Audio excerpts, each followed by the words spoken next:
Jason is back. 3 times before. Sorry, you change your mind? You have felt the terror, known the madness, lived the horror. But this is the one you've been screaming for. Because Friday, April 13th, will be Jason's unlucky day. Friday the 13th, the final chapter. Now playing at a theater near you. Consult your local listings. Hello, everyone, and thank you once again for tuning in to The Pod and the Pendulum, the horror movie podcast that is dedicated to bringing you every single horror movie franchise, even the bad ones, one movie in one episode at a time. Fortunately, we have not gotten to any of the bad ones yet. I am your host, Mike Snoonian, and I'm joined once again by my co-host, Jerry Smith. Jerry, how are we doing tonight? I am so excited. Like, I've been talking about this online all week, but this movie is the closest existence of God as far as I'm concerned. So I am so excited for it. This is so your jam. Like, so far, you've suffered through the whole Scream series so far for it. And I know, like, Friday the 13th is your favorite series, but aside from 2, the first couple aren't necessarily your thing. But this right here, I think you said, is like the holy grail of the Friday, like your favorite of all the... See, when I talk about Final Chapter, I usually say it's one of my 5 favorite movies of all time. And people always make the mistake of being like, oh, your 5 favorite horror films. But I mean of all time. Mm-hmm. Like, the Final Chapter, Part 4, is just... I think it's the second best slasher of all time. I mean, obviously, Halloween is my number 1. But, dude, Final Chapter is just... It's the bee's knees. So when you say Halloween, you're talking Rob Zombie's 2007 Halloween. Oh, shit. We're going to fight already. I'm going to bust out my Mandy Blu-ray for you. Oh, please don't. No. If there's ever a Mandy Part 2 and you're like, hey, we should cover this, I'm like, I think it's time to close up shop or change. I think we now have to cover, like, romantic comedies instead. All right. Mandy is? No, okay. What? So I can't take any movie seriously where the bad guy looks like Jeff Jarrett from the WWF. Like, I'm sorry, just like I can't do it. All right, we have, before this devolves into a free-for-all, we have 2 very special guests with us tonight. Up first, we have Nat Brehmer. Am I saying this correctly, Nat Brehmer? Yep. Nat Brehmer. He has written for Dread Central, Bloody Disgusting, Wicked Horror, and Diabolique. And he is the author of the upcoming book, The Complete History of Puppet Master. How's it going tonight, Nat? It's going very well. Thank you guys so much for having me on. Oh, thank you for joining us, man. I'm super seeing some of your tweets earlier this week. I'm like, this is going to be the best shit show possible. It's going to be so much fun to talk about. And like, I don't mean to just jump right into kissing our guest's ass, but I just want to say that, like, Nat's writing is always like some of my favorite writing to read. So I'm really excited that you could be on the show, dude. We're crushing it with guests so far. I mean, I know. It definitely makes up for my deficiencies. It's fantastic. Rule number 1 of starting a podcast, my friends, get people that are better than you. It's fantastic. It just makes for some good listening. We all have another guest tonight. We have another 4-man kayak again. We are joined by the writer, director, and star from Womp Stomp Pictures' Friday the 13th spec film, Never Hike Alone, Vincente Disanti. How you doing tonight, Vincente? What's up, Mike? Good to see you guys. It's good to see you again, man. It's been since like Telluride a couple years ago, like that week after when you came out. So yeah, no, I got to see you back in Mass, but yeah, it's been a bit. It's been a long time, man. So we're doing well tonight. So here's how I always like to start, guys. If Nat and Vincente, if you want to tell me like what it is about the Friday series that you guys love so much, that in particular when you're like, I want in on part 4. Okay. That one's pretty easy for me. I'll try to wrap this up quick because I have like a whole story. But I was a kid kind of raised on the Universal monsters. I was a monster kid as far back as I could remember. And I remember my dad getting me all those on VHS, and I would always like brag about the monsters like they were my thing. And I met like my childhood best friend in like first grade, and I was talking about like Dracula and Frankenstein one day, and he just looked at me like I was an alien. He was like, "What about Jason?" I was like, "Who's Jason?" And for weeks, I would just kind of absorb secondhand information that was usually wrong about these movies, where he would tell me that, like, oh, he was a kid playing hockey who fell through the ice. and, and things that would vaguely happen in one movie, but were like in a 7-year-old's memory of what happened and were never correct. And then for my first sleepover ever, I had him over and we convinced my mom to let us rent the original Friday the 13th. And I was so excited to finally see Jason. I was glued to my seat the entire time. Oh, poor guy. And when we got to the end of the film, I went off on him. I thought he had lied to me. I thought he had maliciously led me into a trap. And then that almost put me off the series. Like I went from that, I went right to Jason Goes to Hell because his name was in the title. And then he's in the first 5 minutes of the movie and he gets blown up and he's gone. And I went to like part 2, and here was a sackhead I wasn't expecting, and I felt like I was being burned by this franchise. And part 3, I was like, we're finally getting on the right track. And then when I rented part 4, because I would go down to the video store like every weekend with $2.50 for a movie in my pocket. And when I got to part 4, I was like, this is it. This is Nirvana. And I didn't make any movement on the series for a year, maybe 2, because I just stopped at that movie and I kept renting that film over and over again. Yeah. It's like, this is Jason. This is everything I always imagined. And there are so many other reasons we'll get into that just made me immediately latch on to that movie in particular. I feel like you're my George Stark to my Thad Beaumont right now, because I think I told Jerry in like an early episode how I had a cousin that would like, oh, I've seen all the Friday the 13th, and then tell me all these things that never happened in any of the movies. And it felt like such a ripoff when I like, this shit never happened at all. Like Jason had a baby, Jason talked. When I was in grade school, like someone told me that Jason was like Mike Tyson's cousin. And being in like 3rd or 4th grade, I was like, wait, what? Really? And I think maybe the kid had just seen like Jason Takes Manhattan, where he punches Julius's head off. But I like for a good year and a half, I thought Jason Voorhees and Mike Tyson were cousins. Weird. Excellent. That's pretty good. Vincente, how about you, my friend? Friday, like Final Chapter was the first one to like really scare the crap out of me. Like when I was a kid watching him, like you'd watch him out of order. Like he was kind of saying like bouncing around trying to figure out which one did it. But like Final Chapter was the first one that like I was like brutally scared of it. Partially because he's like there's a kid in the crosshairs of that film.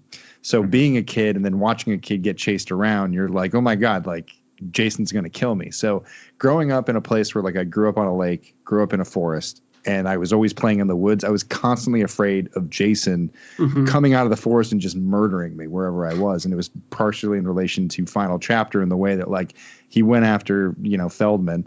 And it was just, and then of course, like where it sits in the context of the series of just being definitely one of the best, if not the best, in the franchise.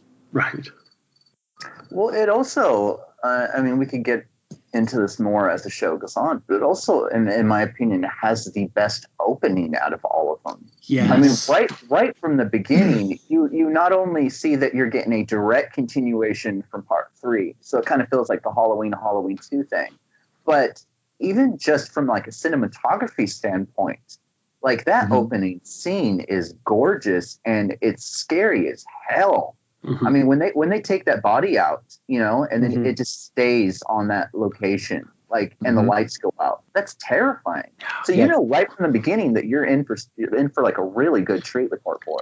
And they spent a little on it. They had like the helicopter, shining a light from above. And there's just like pandemonium and chaos on the scene right there too. Not only that, but I love the prologue. I love how they use Paul's campfire legend and they intercut it with like a greatest hits from the first 3 movies. Yeah. And it not only brings like a new audience member up to speed, but like if you love the movies that came before it, like you are primed and ready to go. So if you're sitting in that theater opening weekend in 1984, like you're jazzed. Like they cut that so well. It's beautiful. Mm-hmm. And that also, that also inherently, like that prologue and the way it's cut inherently boils this down to the essence of what it is, which is a campfire story. That this is something that is told and retold. And that makes sense, when we're on the 4th one, that we would use Paul's story from part 2 as a framing device. Yeah, definitely. Oh, good. I was going to say, just touching on the cinematography aspect of it, like it's definitely the darkest of the Friday the 13th cinematography wise. Like part 3 was actually a really bright film. Most of Higgins Haven is like brightly lit throughout the film. They're shooting 3D, so they probably had to light things really light just to make the cameras work for that one. And you like the first film is like cinematography wise, like not good at all. Sean Cunningham probably wasn't known best for his cinematic eye. And Steve Miner was a little bit better at it. And part 2 was darker, but part 4, like you said, like it has that opening shot where you're coming in from like either the high crane or some type of like helicopter shot. Just it's bigger in scope. It feels like a bigger film. It feels like a Hollywood blockbuster. And it's really starting to like grow out of that indie roots, but at the same time, like it still has that like that grittiness. And I think that's what Zito brought to it. Something similar to like what he did in The Prowler. It was just like a very dark, very, just really just scary film. Yeah, and it's the same cinematographer too. So, I mean, I think Joe Zito knew exactly what he wanted. And when he worked with the same guy, I mean, that guy had shot The Prowler, Blood Rage. And I believe he went on to do the Cannon films with Joe Zito too. So, I mean, I have nothing but great things to say about Fernandez. Yeah, and even though the 4th film is also it was on location in California as opposed to New Jersey, I think that Zito did a really good job of kind of mirroring the look of the first 2 movies, even though it's not at a campsite. So it felt like part 3 has always stood out to me as like not looking like a Friday the 13th movie, where part 4, I think it goes back to that look of part 1 and part 2. So it's got that more kind of uniform design to it. It feels comfortable, like putting on that movie after watching the first 2. It feels right. I don't for lack of a better description.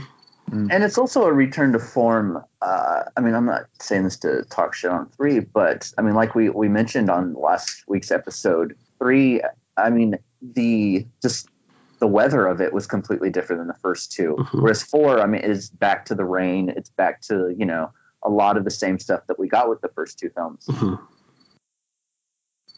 Yeah, I definitely made a lot of notes about the way this movie looks because there's so much solid black that's used so well. It's just the framing of it, the use of light and shadow, but also just the pacing of this movie is unbelievable. There is so much effective stillness. Yeah. Where, like Jerry said, it just lets the camera linger on the barn after everybody's gone.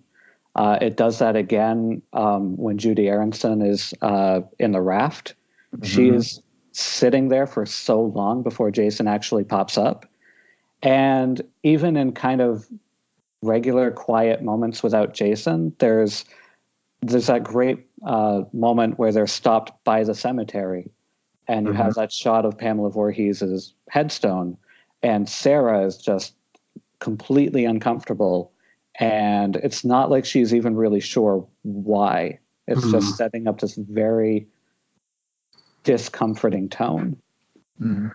Oh, most definitely. And I think that applies pretty much to the entire movie. And I would argue, and not with you, but most people, and say that like it has some of the most effective just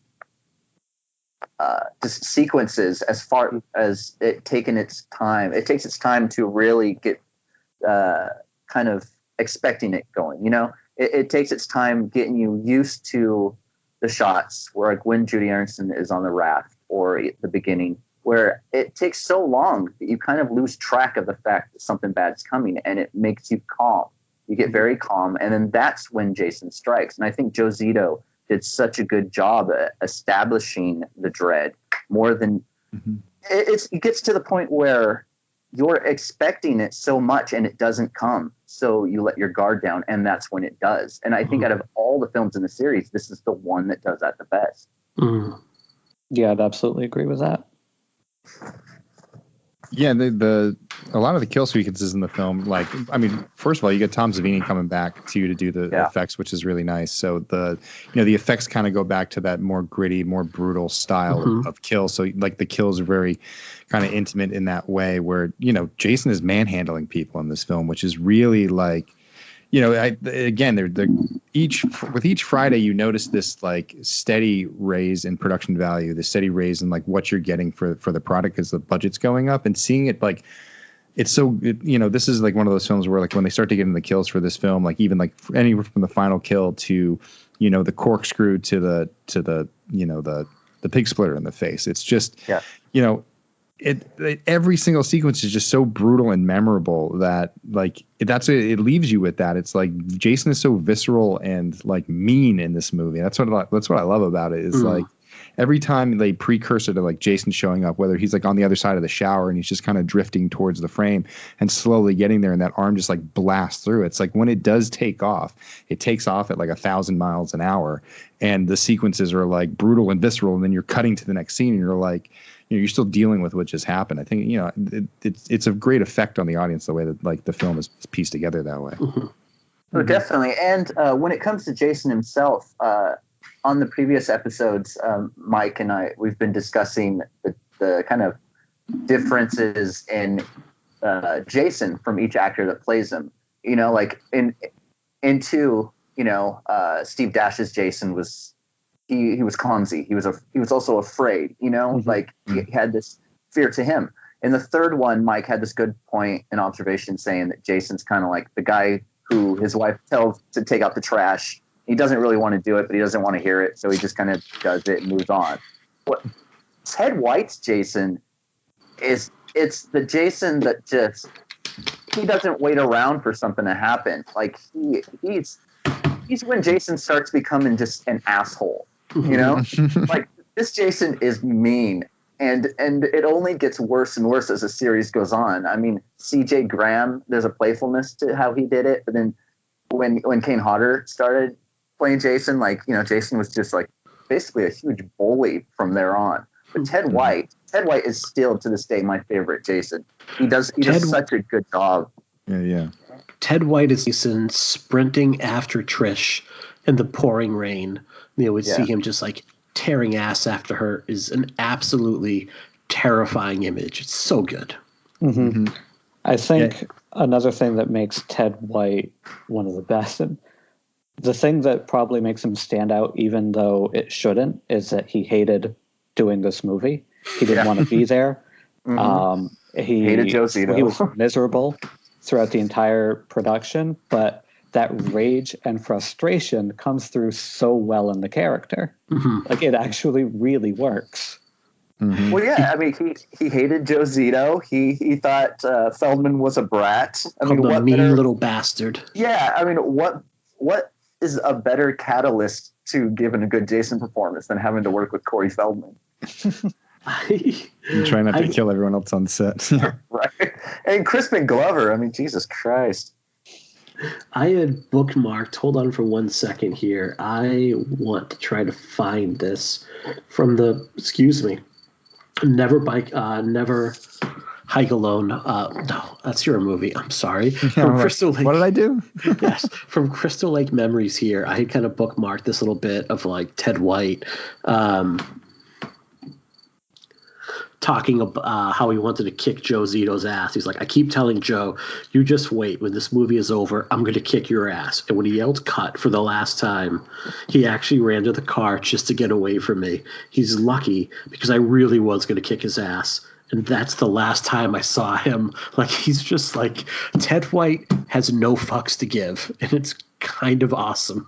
Well, I think what's funny about it is everyone hated Joe Zito. I mean, Joe Zito made the best Friday the 13th movie, but he was horrible to his actors. I mean, it's well documented. He was just a prick all around when it came to people. I mean, but again, what better catalyst to be a prick to everyone than having to work with Corey Feldman? Right. What is there anything specific that we know that Corey Feldman did on this set? Like, from reading this book and like watching the documentary, like nothing stands out that he did that was like ultra horrible. Am I just wrong here? What I got was that he basically thought that he was an adult and he wanted to always hang out with the older kids and he wanted to hang out with the older actors. And they kind of really wanted some time to themselves. And he just wasn't a kid that seemed to, I guess, pick up on those clues. Yeah. Didn't that's understand being boundaries. 12 years old. But that's being 12. Like, that's not being a prick. That's being a 12. I mean, like... Well, I mean, even if you read his biography, choreography... Choreography. I can't even get that out loud without laughing. Is that the real name of it? Oh, yes. Yes. I need to find If you read that book, I mean, shit, the poor dude, like from almost birth on, I mean, from a very young age, this kid was just forced into that spotlight of being a child actor, and his mom was mean to him. So I mean, like, you know, he was kind of taken under the wing of, you know, by people like Richard Donner and that kind of stuff. So I can understand, like, he wants to be part of that crowd because he never had like a normal childhood. But at the same time, Jesus Christ, man. I really don't think I'm going to have many great Corey Feldman things to say this episode. I don't know what this says, this little bit of cross-promotion, but somehow I can tell you everybody had great things to say about him working on Puppet Master versus Demonic Toys. You never know. I mean, yeah, it is documented that like Zito drove everybody nuts. Like he was even like blowing the budget out of the water too. So I'm sure that opening shot probably cost him a little bit. So yeah, I mean, it's kind of funny how that tumultuous set ended up actually turning into one. I mean, you're talking about like a film that has one of the best like cast chemistries, and maybe it was they all united against Joe and were able to do their jobs together, and they just hated him so much. So it worked for him to get a good film, but it just made Ted White want to kick his ass. So it's pretty funny. Oh, definitely. When it comes to the actual making of the film, because we typically get into that as well. I mean, it was right from the beginning. This was supposed to be the final one, and which is weird because as the films go on, you know, Vincente mentioned, you know, the budgets being bigger and so on. You know, anyone would believe that Paramount would be excited about this series. I mean, they were kind of independently produced. Paramount came on for distribution, and then, you know, money started being raised. But I mean, Final Chapter made a hell of a lot of money, and what's weird is Paramount, they despised these movies. I mean, Frank every single one of them. Frank Mancuso Jr., like he was snark. I mean, he was kind of like the steward at first for the couple, but then he started resenting them because, you know, he wanted to do better movies, which could be, I can argue with that because, I mean, killing Jason off and then going on to do Back to the Beach really isn't high art. Right. You know? At this point, go ahead. Nope, I'm sorry. I mean, I jumped in. No, not at all. I was just going to say that you would think that these things would be embraced more. I mean, this is like when Blumhouse first started, you know, giving James Wan, I think, like less than $2 million for Insidious. And, you know, it made so much money that, you know, smart people like Jason Blum knew, okay, this is what people want. Let's embrace that. Whereas Paramount, I mean, these were like the bastard stepchild. Well, they were like snuff films to them. I mean, it wasn't what they were used to having on their roster. And, you know, every time you had one of these films come out, they were getting lambasted by the Robert, like, you know, Ebert and Roper. And like, you know, basically like these were morally corrupt films. And in a time where America saw itself as this some moral hierarchy of the world, like that's who ran Paramount. And so it was an embarrassment to them. And unfortunately, we don't have like the current structure where a Blumhouse can, thrive under the, the banner that they have, because horror films are more well received now. You probably thank like the Screams of the world for kind of like bridging that gap a little bit. But prior to then, I mean, if you made horror films, you were a low budget, low grade horror production company, and for Paramount to have this under its wing was an embarrassment for them.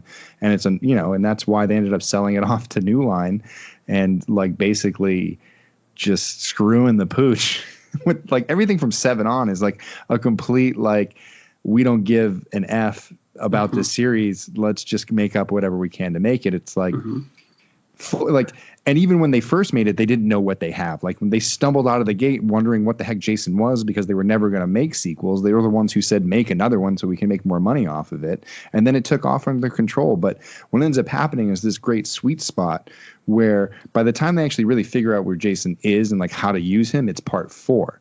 And then out of this short stretch, you get the Tommy Jarvis trilogy, which, 5, you guys will probably get into it another time, is not the beacon of the franchise, but it does follow the original formula and it has the original flavor. And then Jason Lives comes in with that more new school flavor that Tom McLaughlin brought in. And 4 and 6 are really the 2 strongest of the series. 2 having a good claim at that spot too. And then, I would say those 3 are the top 3 of the franchise, but they really figured out Jason between 4 and 6, I think. Yeah, this is kind of jumping all the way down the movie, but when Tommy is wailing on Jason at the end, when he is screaming, die, die, die over and over, intentional or not, I cannot help but feel like that is screaming of above the line frustration over the series' unintended success.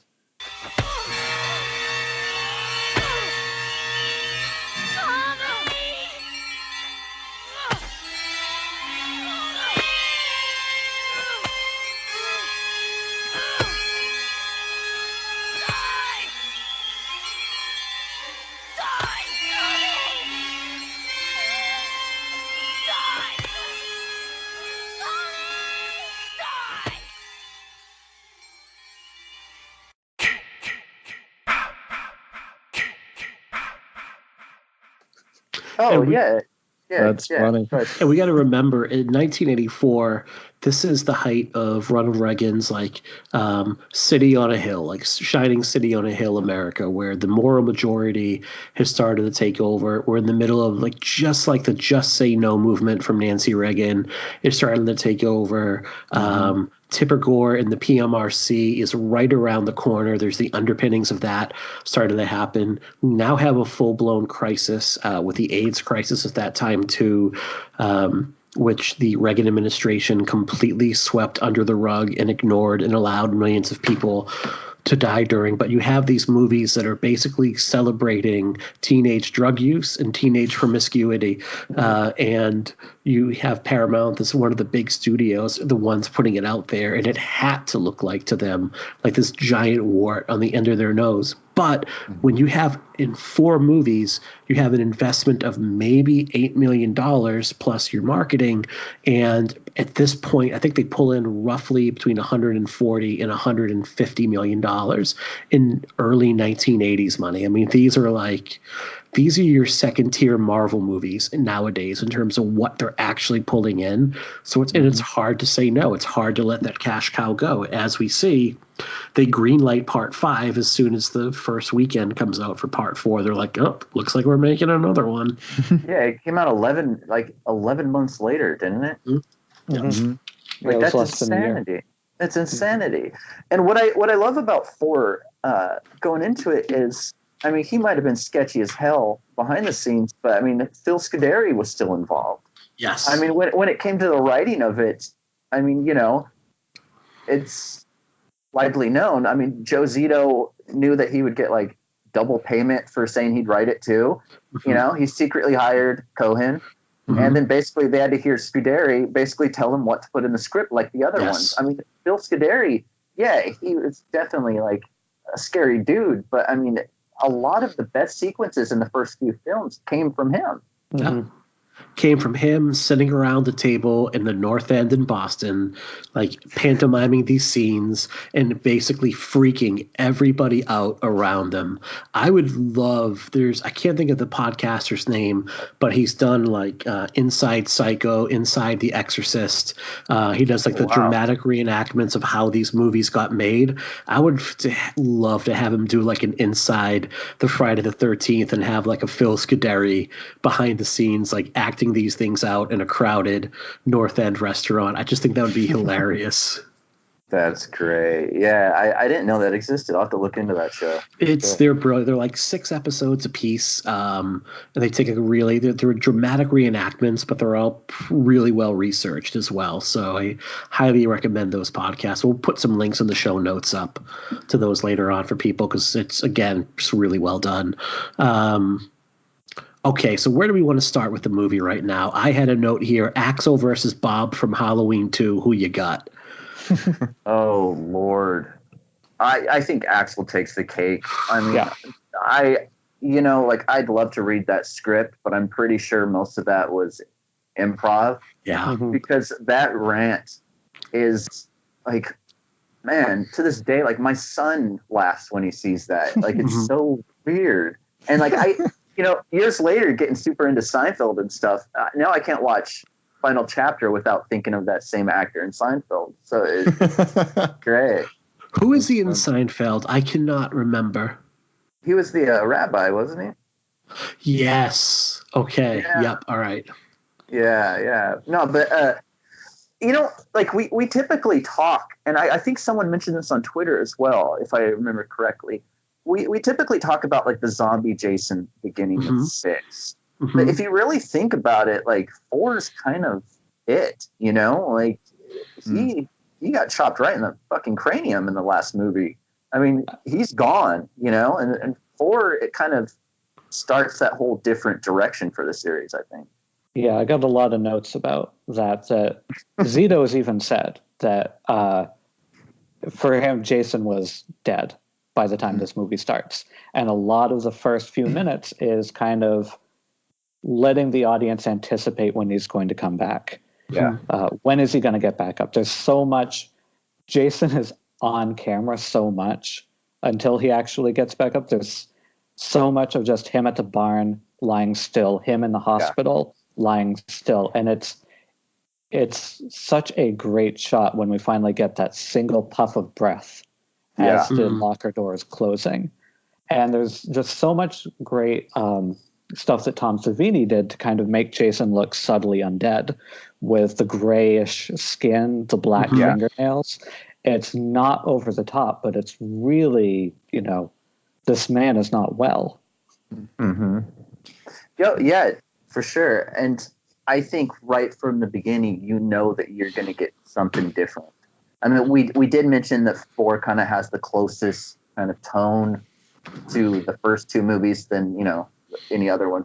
But with that being said, it's going to be a different ride.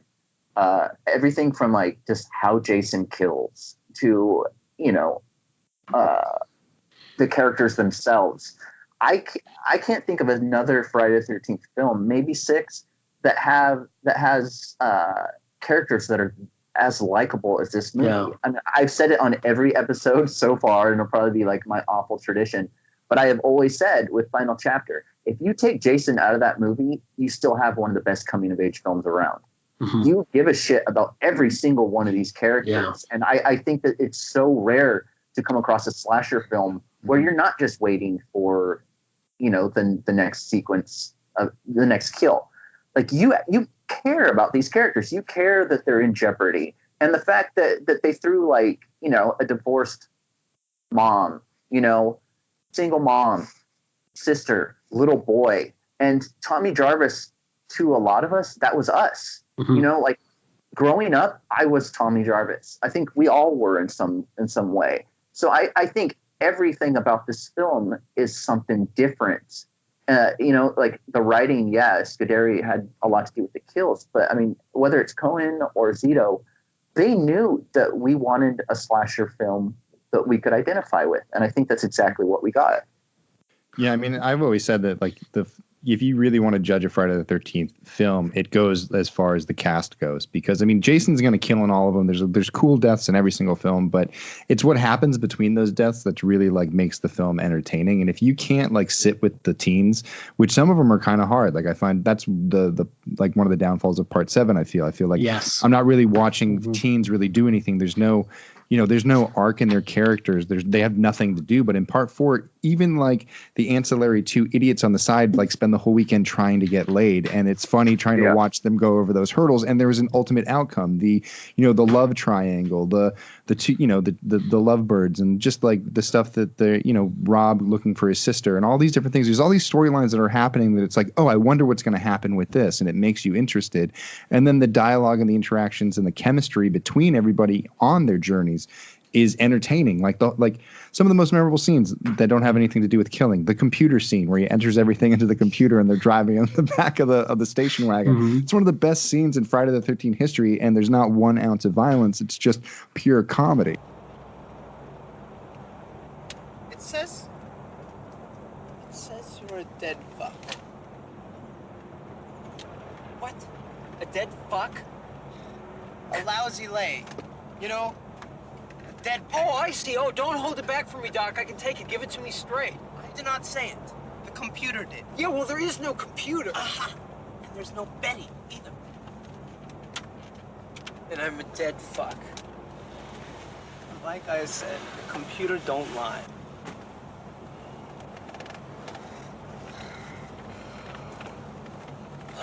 God, I'm horny.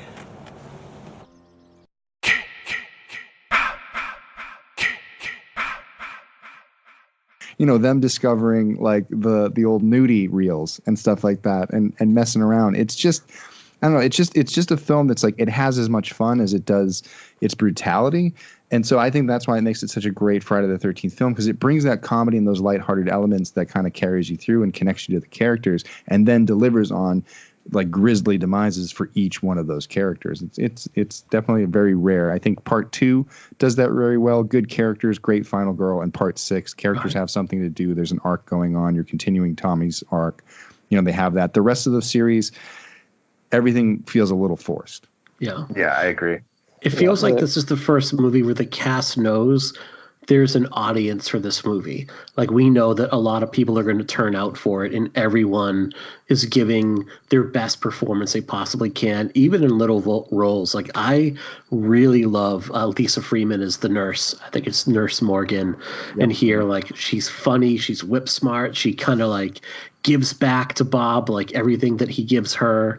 And getting back to Jerry, your point about like Tom Savini being back on board, her death is relatively bloodless, but it's brutal. Like, they show him basically sawing in from her from the top of her sternum down to her navel. And even though it doesn't have like a lot of blood pouring out of it, when you see that and hear her screaming, you're like, ooh, like we are in, we're in for a good time at this point. It's to your point about like this being an angry, pissed off Jason, like he's like cutting into a steak at that point.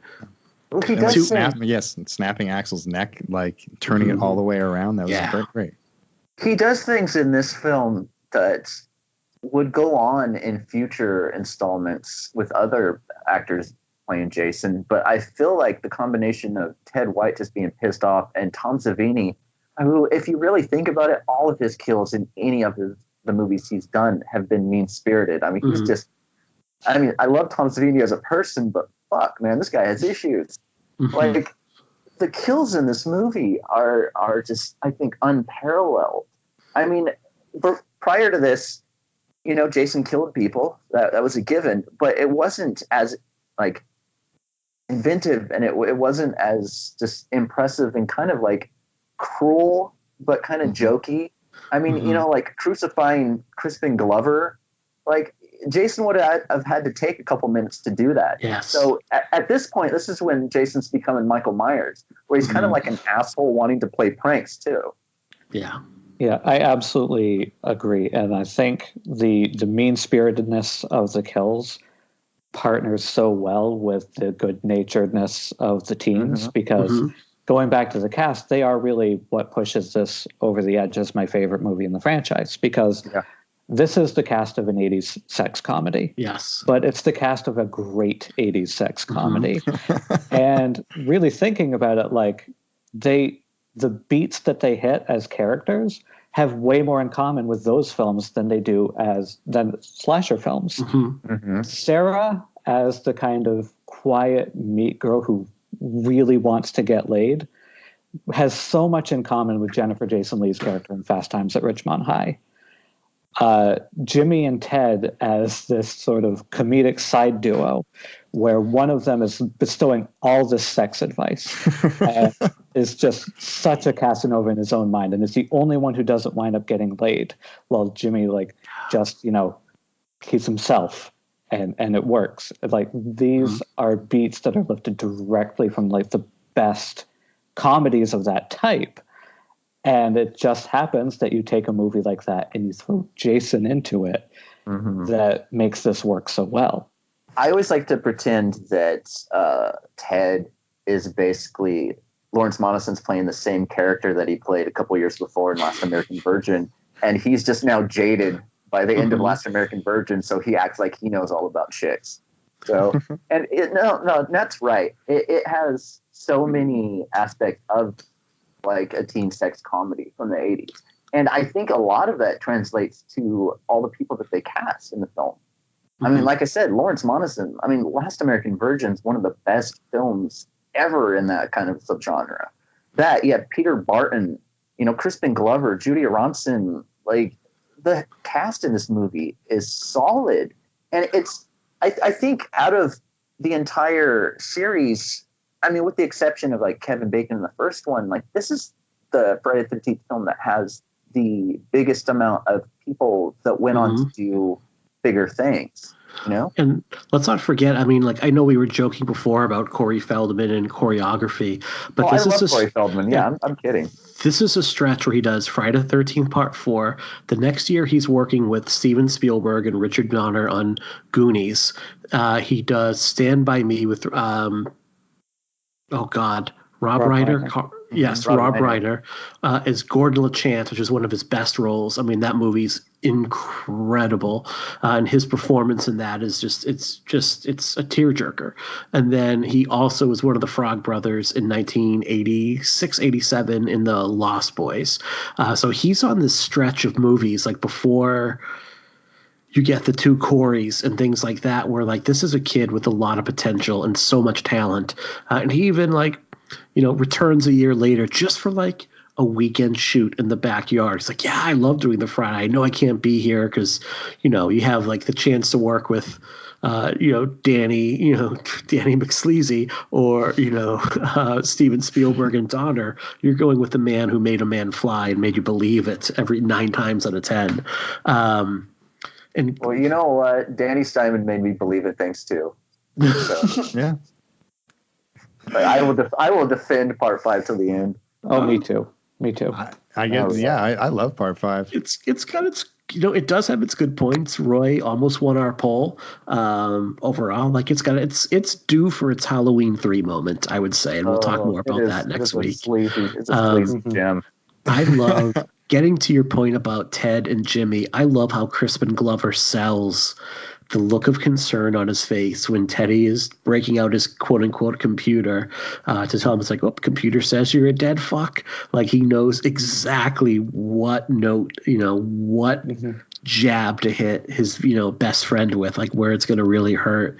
And I think like a lesser movie that didn't care about the characters would have had them at each other's throats the whole movie. But there's like a genuine bond and friendship between them, even as they're jabbing at one another. Well, there is that bond, but there's also a good character arc just within the film.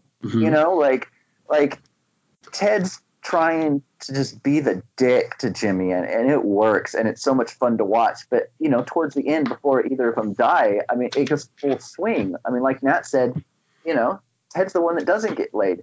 Jimmy comes down and basically gets that moment that would be at the end of a teen sex comedy. Where, the quote-unquote nerd wins and gets the chick and rubs it in. Like, it's perfect. The writing... When he yes. Oh, go ahead, sorry. No, you were in your thought. My bad. No.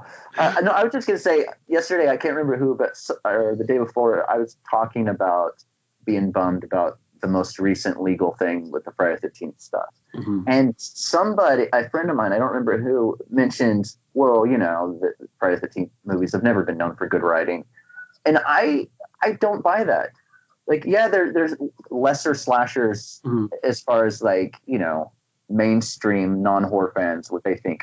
But when it comes down to it, like, the final chapter is just as good as any other coming-of-age film in that time. Like, it's good.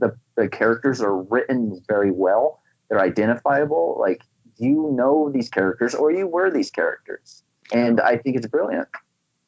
And one of the things that I love about it that really pushes it over the edge is that every character gets to be vulnerable. Mm-hmm. Yeah. Like, you even get to see Ted let his guard down, where you get little moments that the other movies in the franchise don't really give us, where you see Ted by himself, kind of sitting on the couch, realizing he's fucked up, realizing absolutely none of this is going his way, and looking like he's looking inward at himself, like, you piece of shit. For he's just realizing that he's a dead fuck. Mm-hmm. And it's just for just little moments, like, they don't dwell on it, but it's enough to kind of feel for even a character like that. Because, like, as a kid, I thought Ted was hilarious and Jimmy was a dork. And then as I got older, I related much more and more to Jimmy and realized that Ted was a huge asshole. One of the things I do love about Ted, though, is he doesn't begrudge his friends their success in this area. Like, when Jimmy holds out the granny panties and is like, why don't you run these, which are like, it's the least sexy pair of underwear I have ever seen. Like, I'm pretty sure my mom has the exact same set. Don't ask how I know that. But screen used. Yes. And it's the girl that Ted was trying to hook up with, too. And he's, like, not angry at him. He kind of gives him a congrats. And then there's that moment when Sarah goes upstairs and he looks back at Doug, and Doug's like, come on, man, Doug, don't even start right now. But he's not jealous. He's not angry. He's kind of like an attaboy at that point. And I just love that there's moments like that in this film. There are also moments in this film that you wouldn't imagine being in a Friday the 13th film prior to this. I mean, there's that youthful wonder and this imagination in Tommy Jarvis. Like, like little things, like just seeing boobies or something like that. Like, that was like that scene where Tommy sees that girl changing, and it's like a little kid just flipping out, jumping on his bed over it. Like, it's silly as shit to watch when you're 38. But, I mean, like, being that age and, like, seeing something you're not supposed to see. Like, my dad would always – it's the worst thing ever, and my dad's probably going to hate me for saying this, but then I don't think he listens to the show. My dad, every weekend, I would do the 5 movies for $5 for 5 days thing at my local video store. Mm-hmm. And I would go there and just rent 5 movies. I'd watch them all that night and get 5 more the next day for $5. But my dad would only take me to the video store if I would use some of my allowance for him to rent a movie, and it was always like porn. It's awful stuff. But the fact it's funny. Like, I remember being a kid just peeking around the corner, because it's something you're not supposed to see. You peek around the corner and you're like, what the hell? And that's what that is in that moment with Tommy Jarvis. He's you could even tell, like, he's turning red in that moment. You don't get that in a Friday the 13th movie. Yeah. And as much as I love the Halloween films, the only thing you get from kids in those are, like, people being dicks to Jamie. Mm-hmm. It's the most honest moment, like Corey Feldman jumping up and down on his bed and squealing into his pillow. Like, I have been that 12-year-old kid that has seen, boobs for the first time. Like, we've, I'm going to say it's safe to say I'm speaking for, like, a lot of men right now that, like, that's what it was like to be 12. I remember, like, to your point, prior in the video to the store, internet. like, yeah, absolutely. Yeah. We had the quote unquote wine list at the video store, and that's where they put all the box covers in to all the X-rated movies. And it was right up front, so anybody could flip through it when you were, like, paying, like, oh, wine list. I think I'll maybe order a port while I'm here while I rent, Caddyshack 2. And you're like, nope, that's, The Devil and Miss Jones Part 3. I think I'll rent that instead. So I love like Tommy seeing Jahoobies for the first time and going absolutely apeshit. I love that moment. What's funny is, go ahead. My favorite thing of that whole scene is Mrs. Jarvis's reaction to it. Just her coming in and be like, "Oh, you." Just like if I walked in on my kid spying on like some like naked woman, I probably wouldn't be like, "Oh, you're just doing you." Right. Like, she's so like casual and nonchalant about it. It's funny. I walked in on my sister going to the Bone Zone once, and apparently it was her first time. I like went into her room like, I went the Bone Zone.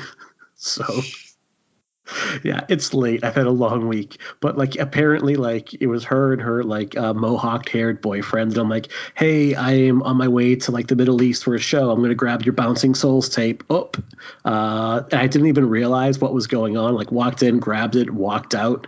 She's like, dude, you just ruined my first time. Like she told me, I'm like, oh, my bad. Debating whether we should keep that story or cut that story right now. Your sister will appreciate it. You gotta keep it now. Yeah. Yes. Yeah. So I don't think. Yeah, okay. So one thing I wanted to ask you guys, Rob, the character of Rob, he's one of my favorite characters in the whole franchise, and he's on such a noble quest to find his sister. But isn't he a little too prepared for something that supposedly happened like a couple days before? I mean. That's one of like the biggest mistakes the film makes is they treat it like a year's past. Mm-hmm. There's so many things in the film that happens, like the long grown fingernails and like a lot of different passages of time. I remember even Zito said that like he almost forgot at one point that it's the same weekend. Like parts 2, 3, and 4, like you're on like Tuesday the 17th right now by the time part 4 starts. So, and he kind of treated it like that. And like, because the films came out years after each other, they treated it like that passage of time. It was something that kind of happened on the film that they kind of subconsciously never caught. So it's kind of like one little funny thing about it. That or like the photo of Jason, the like a newspaper clip that he has. The like, closed captioning, like gotcha photo. Yeah, like it's like who took that picture? Yeah, exactly. And like nobody had time to take that. Nobody even in the morgue had time to take that. He put together all that research in one weekend, like all the news articles, all that stuff. Yeah, it's quite a stretch. I love that character though. Oh, good. Yeah, having said that, I really love Rob as a character because you look at parts 1 through 3 have the doomsayer trope of Crazy Ralph and replacement Crazy Ralph Abel in part 3.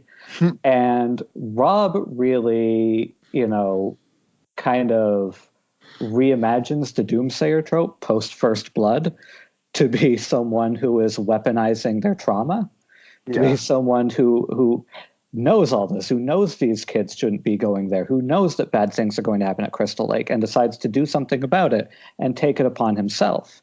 And I also love that because the idea of this character who is kind of weaponizing their trauma, who is taking this personal tragedy and being aggressive about it runs completely parallel to Jason, obviously. Jason is doing the exact same thing.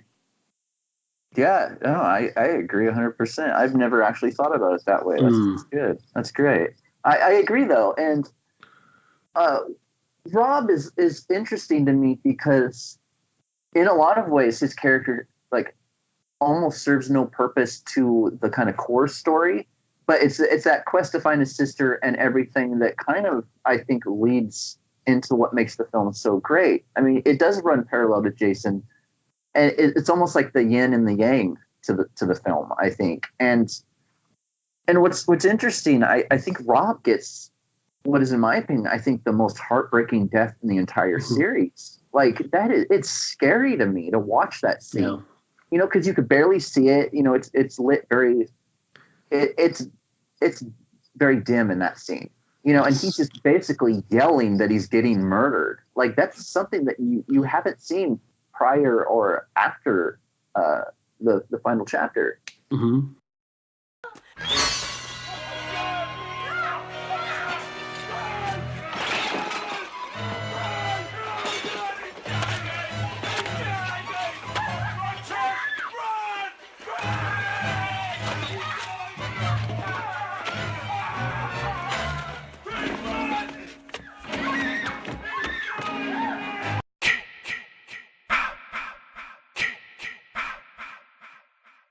After all that talk, he gets owned completely. And that's what I love about it, because you have someone who's that prepared, who really believes that they're the one who's going to be essentially the Dr. Loomis and come in and save everybody at the end. And gets completely taken out. He barely lays a hit in on Jason, and he is completely surprised. Like, a lot of people say that moment is silly, but he is registering such fear and surprise that he did not see this going this way in that moment. That's what I love about it. It reminds me a lot of the scene in Hatchet 3, where it was supposed to be billed as like, oh, Jason against Jason, Derek Mears against Kane Hodder. And then they tackle each other into basically the wall of the house. And then Derek Mears says, let's do this, bitch. And Victor Crowley instantly kills him.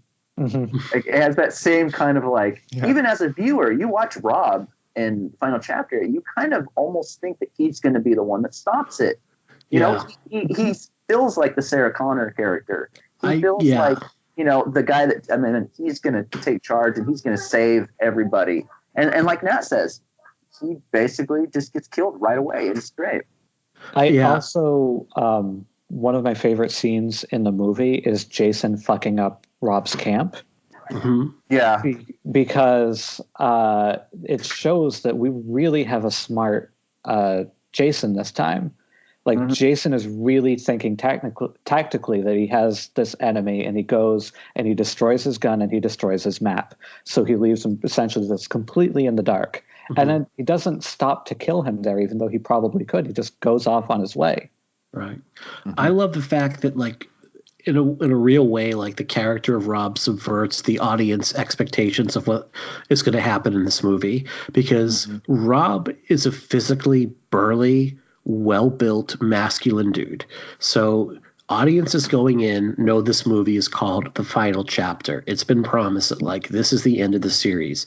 So you look at this character who comes in well-armed, well-prepared. He not only knows what's going on here, he knows Jason's motives. He knows how he hunts down kids. Like, he asks Trish, like, is anyone, like, are there any kids here? Is anyone partying right now? Like, he knows how Jason hunts down his prey. So you look at this, like, big burly kind of, like, almost like pro wrestler type of person, and you're like, all right, Jason has met his match at this point. This is what's going to happen. And he never even gets that shot in.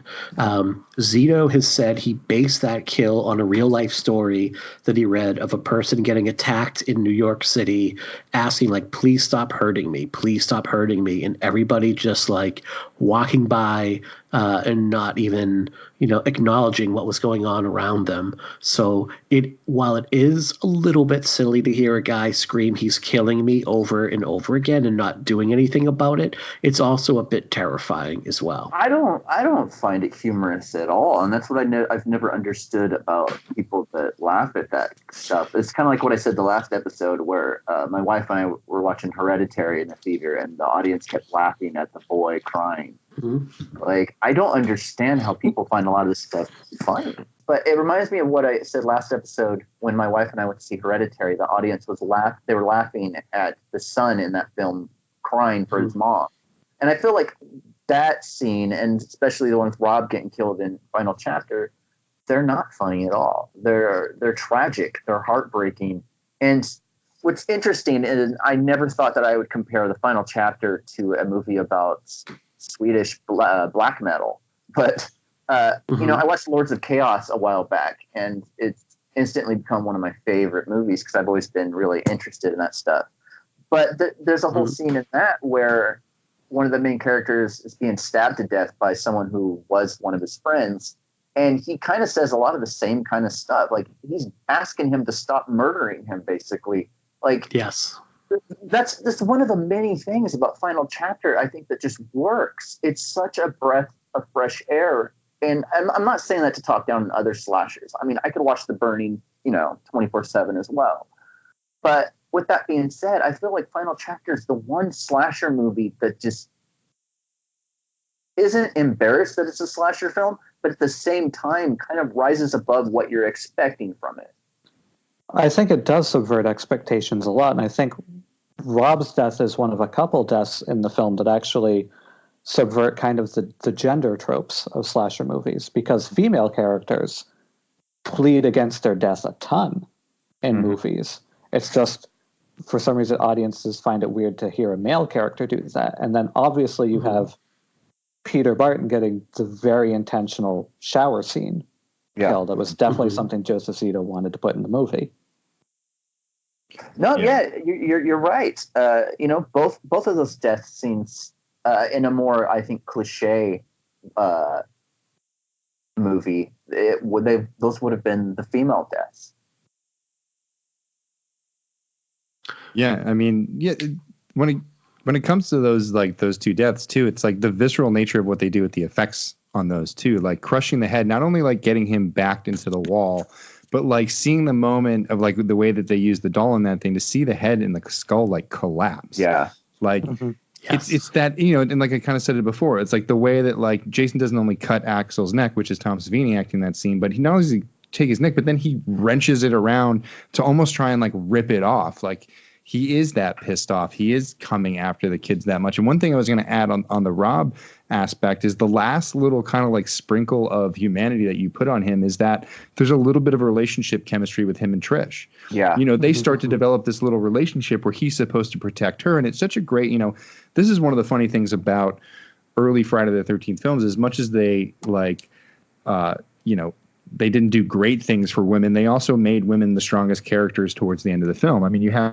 Trish, who is supposed to be protected by Rob, and you see Rob go down right in front of her, and then she fights for her life, just to protect her brother, and goes through two different like attack sequences. One, in the vacation house where she jumps out the window and falls off a second story, kind of starts this train of high falls that they start doing in all the Friday the 13th films after this. Like, this is one of the first ones where they introduced it. So you have one of the twins get tossed out the window onto the car. That was one of the first high falls they ever did. And then they did the second one with Trish rolling out the window. And then they did the third one with the dog jumping out the window. And we never know what happened to the dog, where Gordy went. But I think he went to go drink with Ted from part 2. Yeah. Ted never left that bar that weekend. He was there for parts 3 and 4 as well. He's still there. Yeah. That's what I said last episode, that if they do a Blumhouse style, 40 years or 50 years, whatever, by the time they do it later, it would just be about Ted. He finally comes out of the bar and goes after Jason. Wait a second. Speaking of part 2, we really have to address the fact that, like, this movie is great. It is not that original with the names, because this is our second Ted, our second Paul, and our second Terry in 2 movies. Jeez, man. I don't know if that's Barney Cohen, or if that's just Phil Scuderi really loving those names. Those like people that he ordered hits on previously. But I also want to talk about that Trish fall, because that results in my favorite bit of this movie, which is one of my favorite Jason moments. After she falls, you have that shot of Jason looking down from the balcony, just waiting to see if she's going to move again. And he is completely still until she starts moving, and then he goes back downstairs to resume the chase.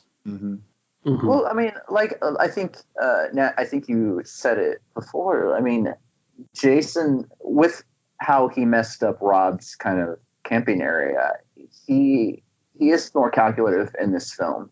And I feel like I hate to keep comparing Friday the 13th to Halloween, because, they're 2 different series. But I do feel like from here on, from Final Chapter on, you do get to see more of that kind of Michael Myers in Jason. Like in the Halloween films, until obviously it's a senior citizen cult leading, pulling the strings in Michael Myers. Until that, Michael Myers, he thinks about things, it's almost like he enjoys the setup more than the payoff. And I feel like with Jason, he likes just fucking with these people. And that moment especially, he is kind of chill, waiting to see what happens. And when she does move, he's back at it. And I love everything about Ted White in this film. I feel like he doesn't get enough credit, as much as, Kane Hodder or the other ones. I really appreciate the moment where Jason is in between Trish and Tommy, and he has to decide who he's going to go after. And you can see the wheels turning, like, and he decides, I'm going after Trish because this other kid's like 12 years old and he'll be here. Like, I can get him. Like, he recognizes, or he decides who's going to be the harder target. But you can see in that moment that indecision, and he's trying to, like, where am I going to go? I just love that little moment. Mm-hmm.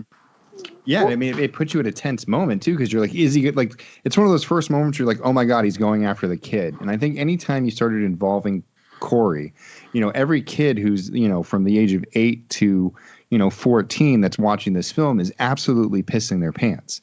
Because it's like now Jason is like a little kid is in the crosshairs of Jason. It's like we grow up thinking that we're invincible. I mean, I remember the first time I watched Pet Sematary, and I had no idea that a kid could die, and I watched Cage just get like flattened by that semi, and it blew my mind. And every time a kid was in danger or a child was in peril in a horror film after that, it would scare the hell out of me. Well, yeah, the other thing about Tommy, I think is that it felt like such wish fulfillment for me, particularly seeing this for the first time at 10 years old, that like I was kind of scared, but I was mostly enamored that a kid my age was in this movie, and that a kid not only got to be the one to take out Jason, but it was a kid who was like, I mean, it was like a fantasy. He was doing Tom Savini style makeup. He was great at these makeup effects. He was doing everything like I wanted to do at that age. Yeah. And he was using that to defeat Jason. Like, he's leaning into his own hobbies and weird interests in order to achieve that victory at the end. And that was amazing for me to see as a kid. Well, I think that's because that character is written so well, in the sense that, I mean, like I said earlier, so many of us were that kid. Like growing up, like I wasn't cool at all. Like I had maybe one friend, maybe the same friend that's one of my best friends now. Like I wasn't the cool kid. I was reading Fangoria, watching Halloween, watching Friday the 13th. Like when most kids my age were going out trying to hit on cheerleaders, I was renting Relentless too. Like there was nothing cool. So to see a film like The Final Chapter, and you see characters, especially Tommy Jarvis, that it's almost like you're living vicariously through them. And, I too, like that scene where Tommy goes against Jason at the end, and Tommy is the smart one, he shaves his head to kind of make Jason kind of see himself in him. Like, that's smart. And it was so much fun finding a character and finding a film where you could live vicariously through a kid around the same age. And that is the kid that outsmarts the killer at the end. I feel like very few films respected children the way that Final Chapter did. Like, it didn't make kids like these little bratty characters that, that are just throwaway characters. I joke about Corey Feldman a lot, but dude, I love that dude. And the character of Tommy Jarvis, especially in part 4, like, we don't see that very often. And I'd argue to say, like, I don't remember seeing that after. Like, I can't remember any other film in the slasher film series, or the subgenre, I mean, that kind of approached that. I mean, even like Jamie Lloyd in the Halloween films, most of her stuff is just running away from people who were supposed to watch her, who had better things to do. Right. Tommy Jarvis, that, and even speaking on that, like, Tommy's family, like, they were badass. It was like single mom and her 2 kids trying to do, best by them. And like the craziest thing they did was have a Jarvis sandwich. Like that's a wholesome group of people that you don't really get to see in slasher films that often. Mm-hmm. It's also, I think, kind of worth noting that they weren't even in Barney Cohen's original treatment. Like, when they went off and they wrote that first outline, the Jarvis family wasn't in it at all. And they were added later when they read through it, and they're like, this is just like every other Friday the 13th movie. Mm-hmm. So it's like the biggest elements, like Trish and Tommy, were added pretty late in the game in terms of the creative process. That's crazy. And was that Zito that kind of came up with that? Do you know? Yeah, it was Zito that added them. This is according to Barney Cohen in Crystal Lake Memories. It was Zito who kind of went around back to it and was like, why don't we add this and this? Yeah. That was the smart move, that's for sure. Oh, yeah, most definitely. And I think it's interesting too that like Mrs. Jarvis's death is like the one death you don't get on screen. Like it was almost seemed like it would be too traumatic, because at the end of this movie, even though Trish and Tommy both live, like their caretaker is gone. Like not only you're going to have the trauma of this event that you lived through that you're going to have to recover from, but that person who's there to take care of you, to raise you, to love you, to be there for you is no longer there. And not only do you have to process, now you have another tragedy that you're going to have to process. And I think that is like a part of the reason why that death is never, although you know that she's dead, like there's never a question in anyone's mind that like Mrs. Jarvis has been killed. And I know there's that alternate ending too, which you can seek out on YouTube, which kind of mirrors the ending of The Prowler, with the bathtub scene at the end where Mrs. Jarvis, like she wakes up and her eyes are all white, and Jason is right behind Trish. But they wisely decided to cut that out. But at the end of the day, like it's like, ooh, we know that Mrs. Jarvis is dead, but we just don't want to show it because that's just going to leave. Like when you leave the theater thinking about that, it's going to be a big bummer at that point. Well, that and there are a lot of parallels if you stop to think of it between Jason and Tommy Jarvis. You know, Tommy kind of feels like an outsider. You know, he's kind of a mama's boy. You know, his mom gets killed outside, same as Jason. You know, by the end, Tommy basically looks like Jason. And the film, even the ending, it's set up where Tommy's basically, you know, they're doing a Halloween 4 thing. Tommy's basically the new killer at the end of the film. Like, it does a really good job kind of doing this really good parallel between the two characters. I actually wrote something about that at one point, I think, because I think one of the great kind of genius ironies of this franchise is that Jason, being Jason, obviously has no idea that in killing this kid's mother, he's created a kid with the same kind of vengeful agenda that he has. He has no idea what he's done to create someone who now really wants to put him down as much as he wants to take out everybody else. I think it's a good setup too. I mean, ultimately, I'm glad that they kind of kept Jason with future films, but it's an interesting setup. Again, I'm sorry for referencing the Halloween series, but like Halloween 4, such an interesting way to end a film where the main protagonist has the potential to become the next film's antagonist. Like, I think it's great. And I'm always curious to see what they would have done had Tommy kind of, you know, had the torch passed to him. It would have been interesting to see. Why do we? Okay. I was going to say, it would have been interesting to see when the scene where Tommy goes into the bathroom to shave his head. I mean, technically, if the that flashback sequence or like the dream sequences they took out was true, Tommy's mom's in that bathtub, in that room. So imagine him coming in to kind of get away and then seeing his mother and then snapping and then going through that process of like getting a rage and getting the idea to kill Jason. Like that might have actually been a really cool angle to take, like to see like him twist into something to like take Jason on. That would have been something pretty unique.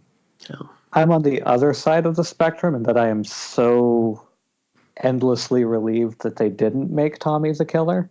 Because I love that we get this sort of hero's journey, especially from a mental health perspective, of someone going through a lot of ups and downs to get over their childhood trauma, and kind of intentionally or not kind of neatly wrapping that up by the end of part 6 as someone who has kind of finally put these things to rest so that they can move on.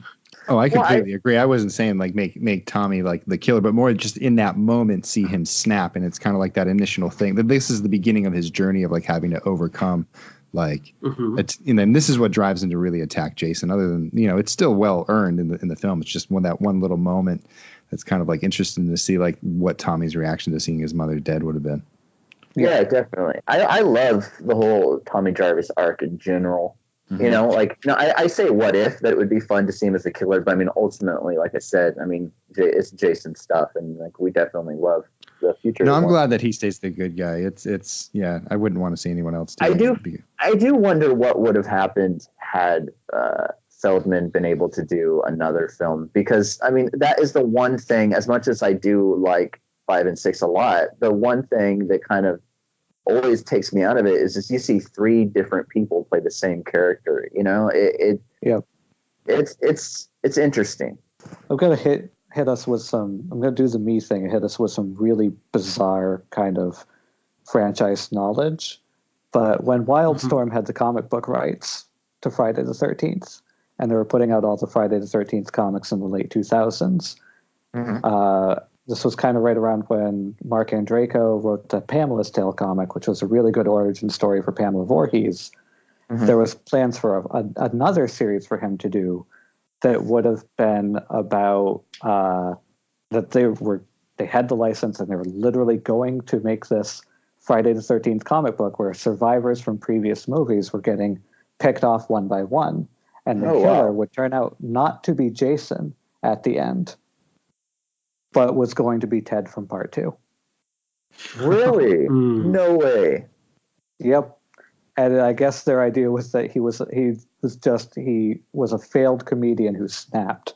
I just had all these resentment to all these other people.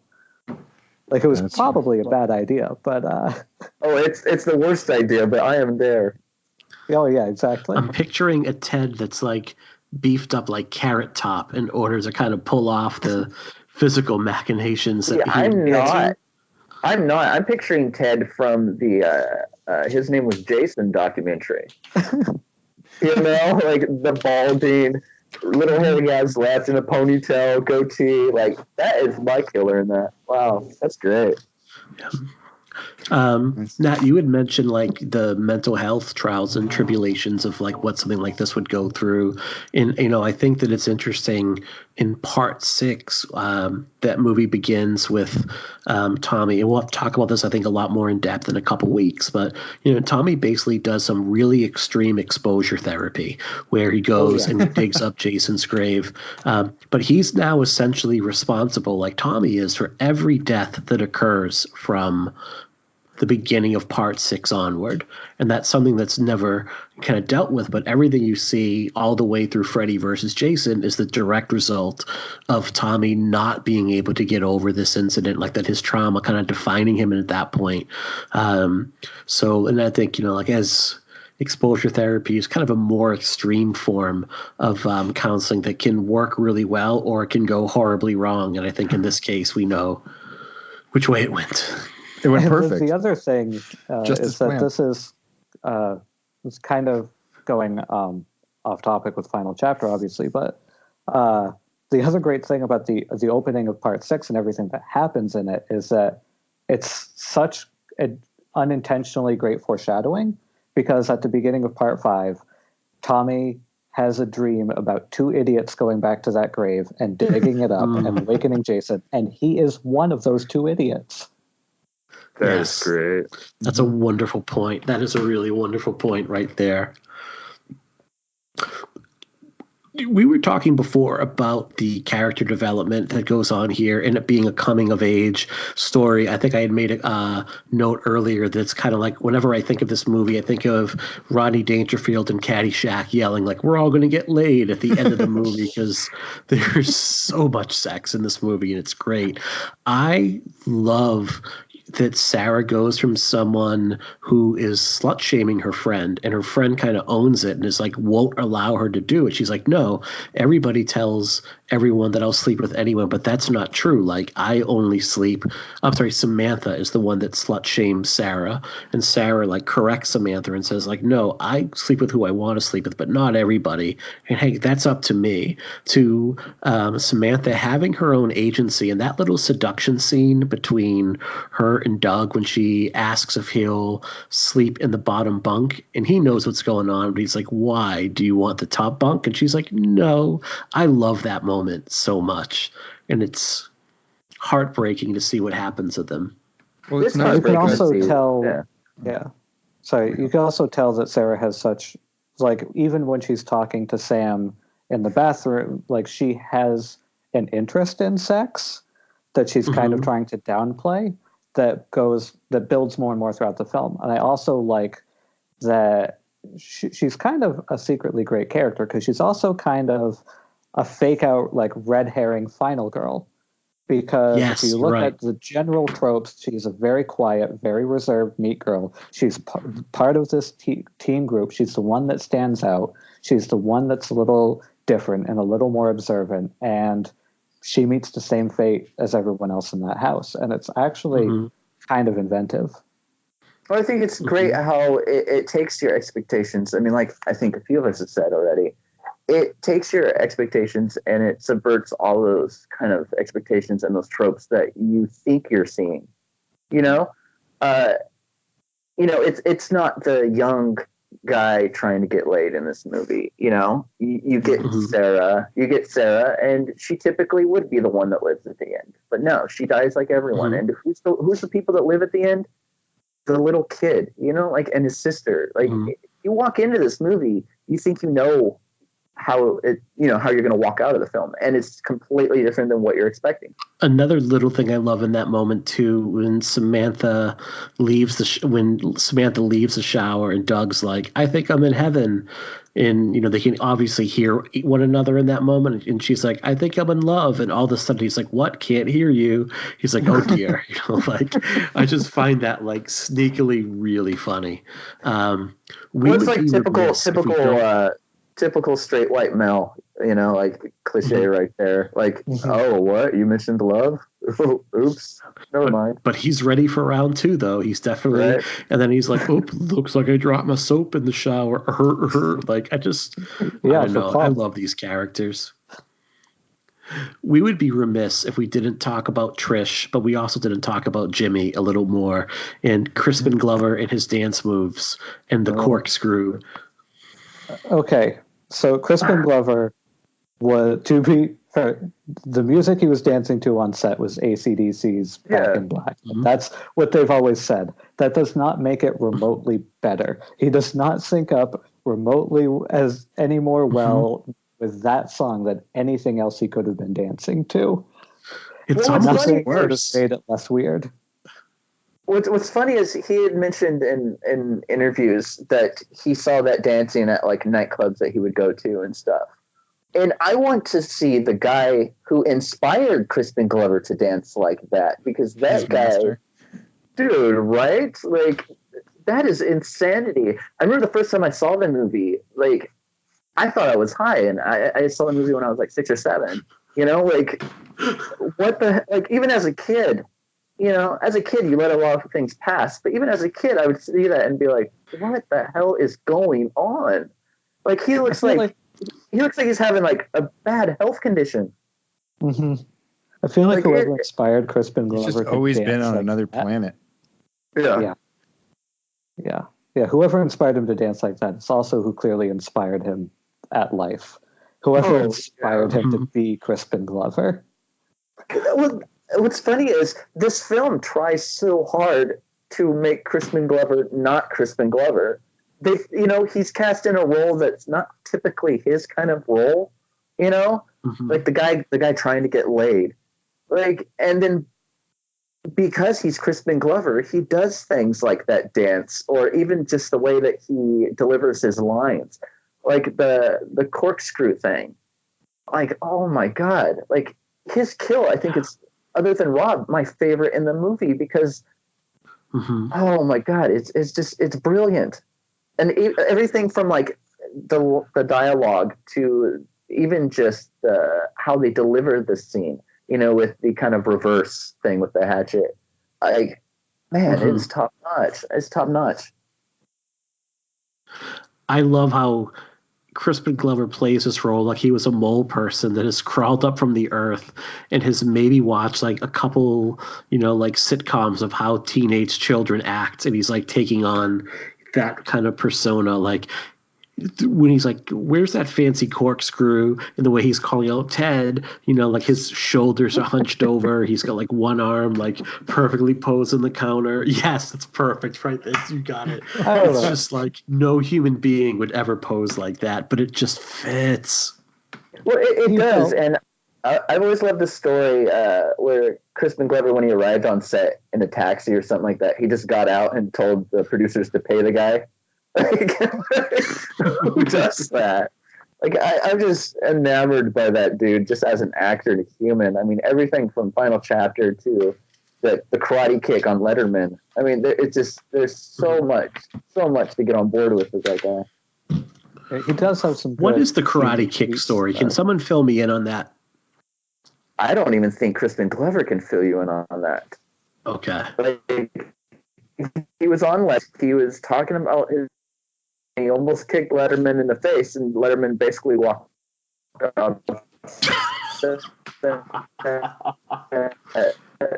Like in the video. No, it's just it's all right. I was just saying. I also think that Crispin Glover did have some good teenage beats in there. He did have some nice kind of downplayed moments because he has one of my favorite kind of dry witticisms of the movie, which is one of the twins just walking into the kitchen with Ted with his hands down his pants. And Jimmy just being like, he thinks that's funny. You know, he thinks that's a funny thing he's doing. And right before that, he says, like, you got the hot one, which they're twins. It's perfect. Another kind of jarring moment that I feel like we can't not talk about is Rob coming into the Jarvis household. In particular, I got something real neat to show you up in my bedroom from an 11-year-old kid to a grown man. Yes. Come with me. Yeah. And like Mrs. Jarvis is like very little reaction to it. She's like, "Oh yes, Tommy brings strange men up to the bedroom all the time. Typical Tuesday." Oh, Tommy. I'd be spanking Tommy's ass if I was Miss Jarvis. I think Tommy was hoping for that. That's why he was bringing Rob up to the room. Where was Tommy getting all the materials he needed to make all of those masks? Like, where was his like little work? Like, how much? Where was he getting all that silicone and latex and like all this stuff? Mm-hmm. Was it at the same place he got his coaxial bypass patch cord? I think that's the best part of the movie. I mean, fuck the kills, the great writing, and everything. It's the terminology that Tommy uses for like things that don't exist. Like, it's so great. Like, and he like Feldman delivers it with such confidence too. Like, like he's the most like arrogant little like nerd in that movie. You know, like when the car breaks down, he's just like, "Oh, no problem. I could do it." Like, I love how confident he is. Mm-hmm. Yeah, it's like there's no male figure in the house, so he's the one fixing and building everything, which is kind of funny. Mm-hmm. Well, if he's making up terminology for things, like I'd really hate to see like how broken down their TV is, probably. Everything in the house is just like Jimmy rigged by young Tommy. Their entire it's like fire hazards all over. It's like, oh, Tommy will fix it. Well, and like at that age, when I was playing video games, I didn't want anything to mess me up. I wanted to focus. I could not, like, he is a baller. I could not play those video games wearing a mask like that with a hat on top of it. Nope. Yeah, everything in the Jarvis house is probably held together with spirit gum. It's just like love tape. Love and tape. Well, you know what I do love? When Mrs. Jarvis walks back into the house, like right before she dies, she's like, you know, like, Tommy, I'm going to beat your ass. And like, you don't know why.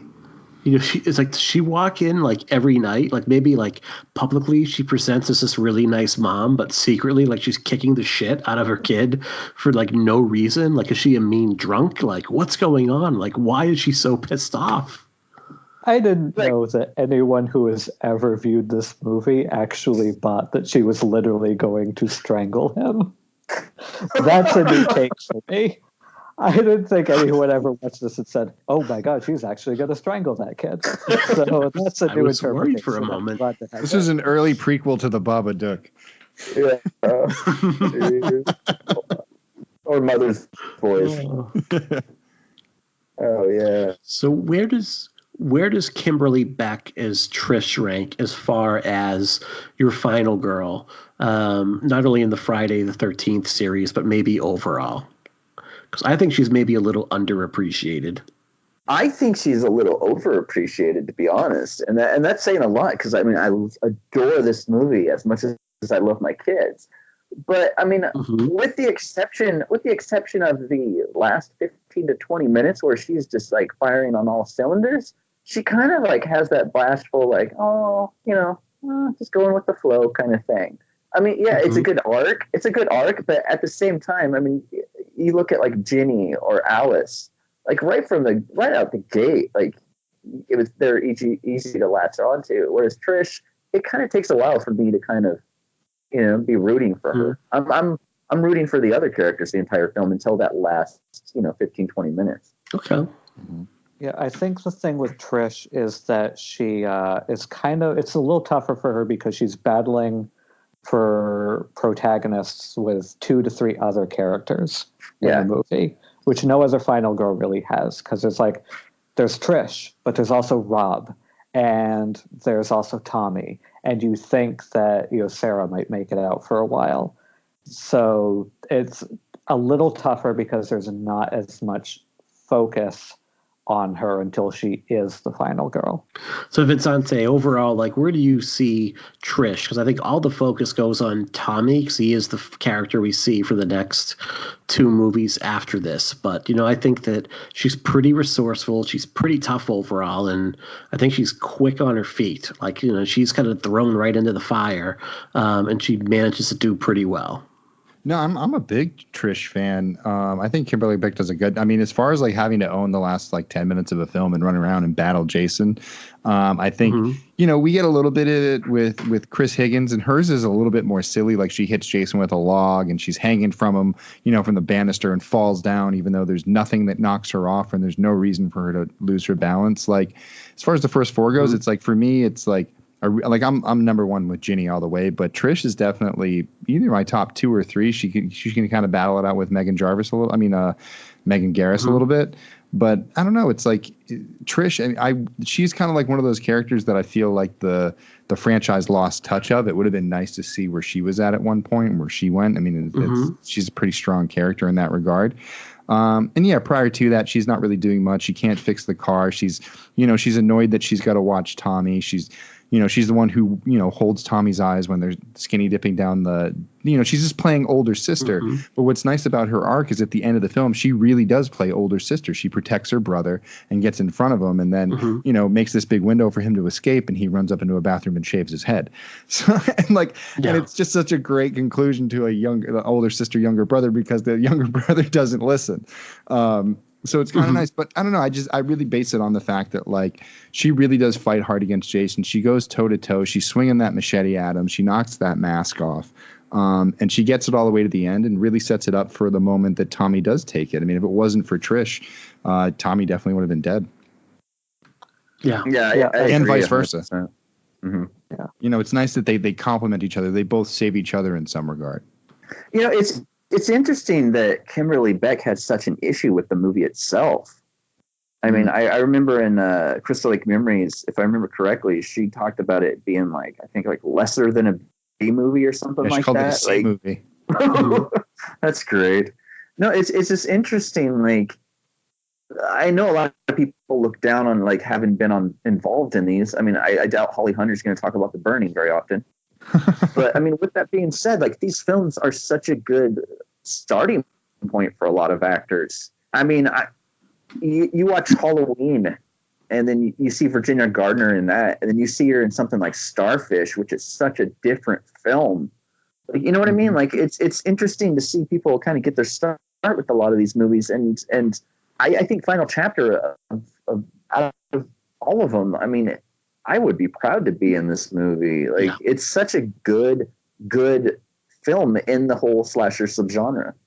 I think it goes to that slasher genre. I mean, that slasher stigma from that time too, though. It's like, I think you get to see it from their perspective of like, Mom, I'm in a movie, and oh, what movie are you in? I'm in one of the Friday the 13th, and parents not being impressed by her being in a Friday. Like it didn't have that reverence that it has now of like this franchise that is like cemented in horror history. At the time, it was kind of like The Fast and the Furious, where people rolled their eyes when they heard the name, and they went, oh God, another one? They're making another one of those? Like who is supporting this? Who is giving this money? And a lot of these stars too. I mean, it was kind of this repetitious theme of like the stars of these films, like Adrienne King after the first one, and they offering her to come back from the second and be like, well, I'm going to be a big Hollywood star, so give me a big payday for this one. And then ultimately never really having a movie career. Amy Steele did the same thing. She was going to come back for part 3, but was worried about other films that they were doing. And I think at the time, a lot of those actors were thinking, this is only the beginning of my career.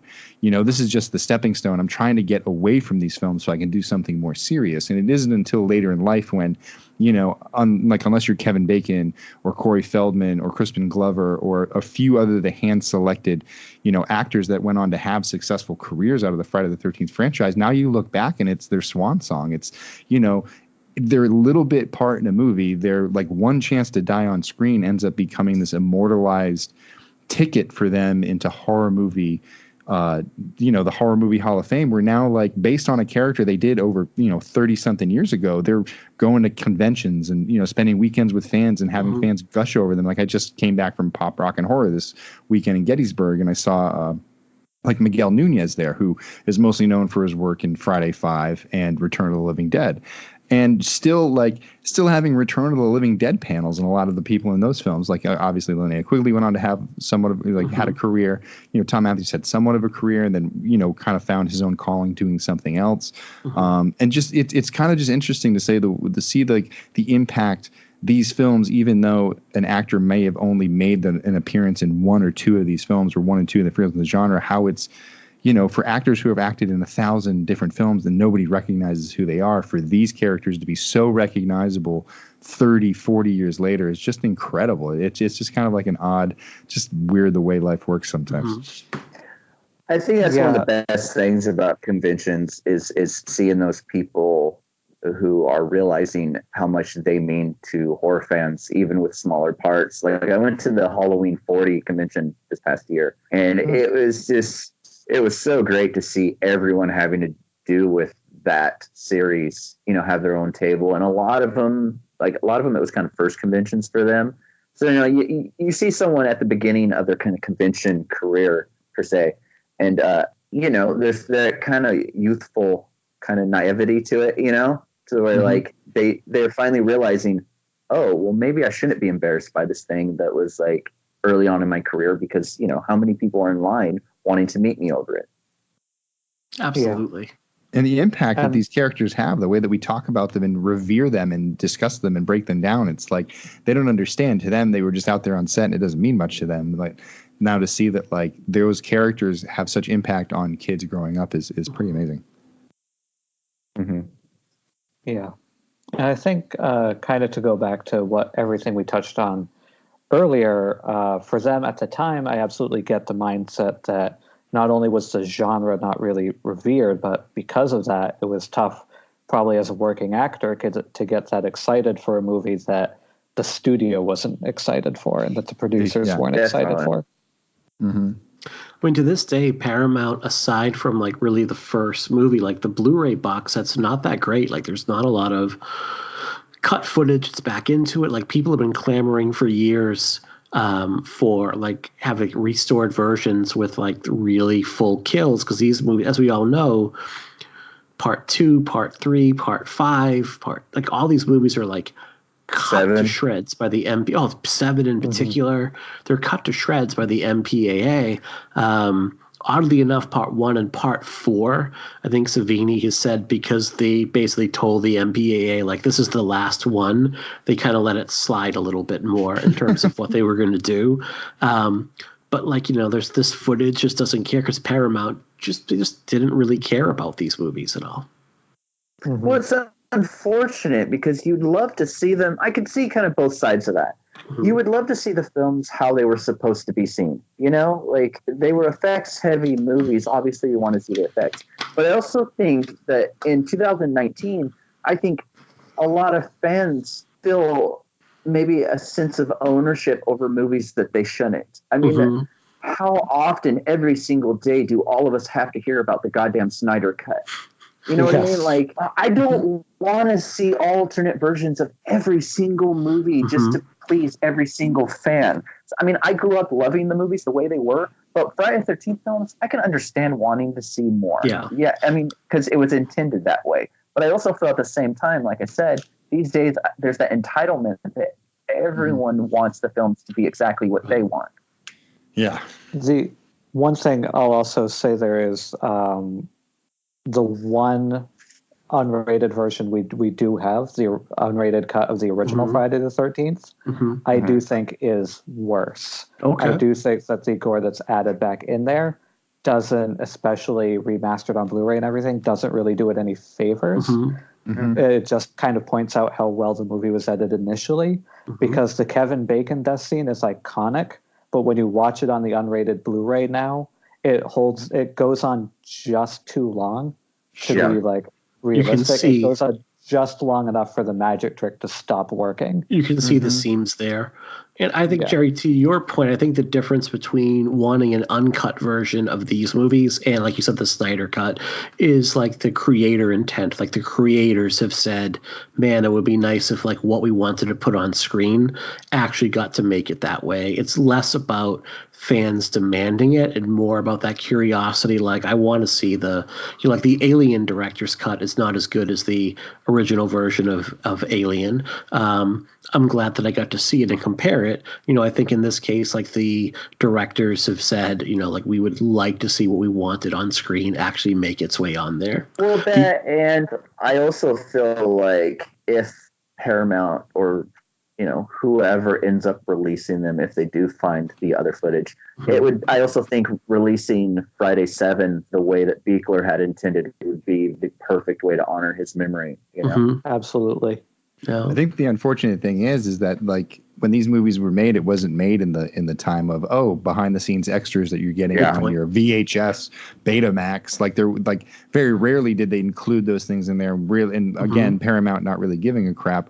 When that cut footage hit that box, I mean, it got trashed. I mean, their archives. I mean, I think some of it got destroyed, but to them, like there was no need to archive it. There was no need to return to it. No one was asking. It wasn't like they were holding on to The Godfather. They were hanging on to Friday the 13th Part 3. They were like, whatever. Make room for it. And it's sad. And unfortunately, the only way that those, Part 7 even exists is in the dailies VHSs that they had. So like they show it, but there's just no way to restore it. So it's kind of, it's a real bummer, especially for Part 7, just because it was a malicious attack on the film. Yeah. And it wasn't like you said, like in Part 1, they cut out those moments because that's what the pacing required. In Part 7, they were literally just cutting the balls off the film because they were sick of making, because the MPAA was just cracking down to crack down. Well, Oh, no, I'm sorry to interrupt you. I was basically done. If they had found the footage and it was in that quality that you're mentioning, I mean, it's kind of that question of, do we really need that? You know what I mean? Like, I remember Legion by William Peter Blatty is one of my favorite books of all time. So The Exorcist 3 is naturally one of my favorite films of all time. But I grew up, reading about all the different, it was originally shot versus the theatrical, closer to the book stuff. So I'd always wanted it. So when Screen Factory announced, hey, as a special feature, we're going to include the Legion cut, I was excited because this is what I demanded, for years. I need to see this cut of the movie the way it's intended. And I watched it, and there was such a shift in quality that it's like, I almost wish they wouldn't have found that footage. And it's the same thing with Friday 7. If it's only the VHS dailies, maybe what we got is the perfect way. You know what I mean? Like, totally. It's an interesting thing to kind of want the way that they were intended, but at the same time, and I hate to defend the MPAA because they're assholes, but the fact is, like, what that makes you do as an editor is kind of own your craft as far as editing very tight, like it.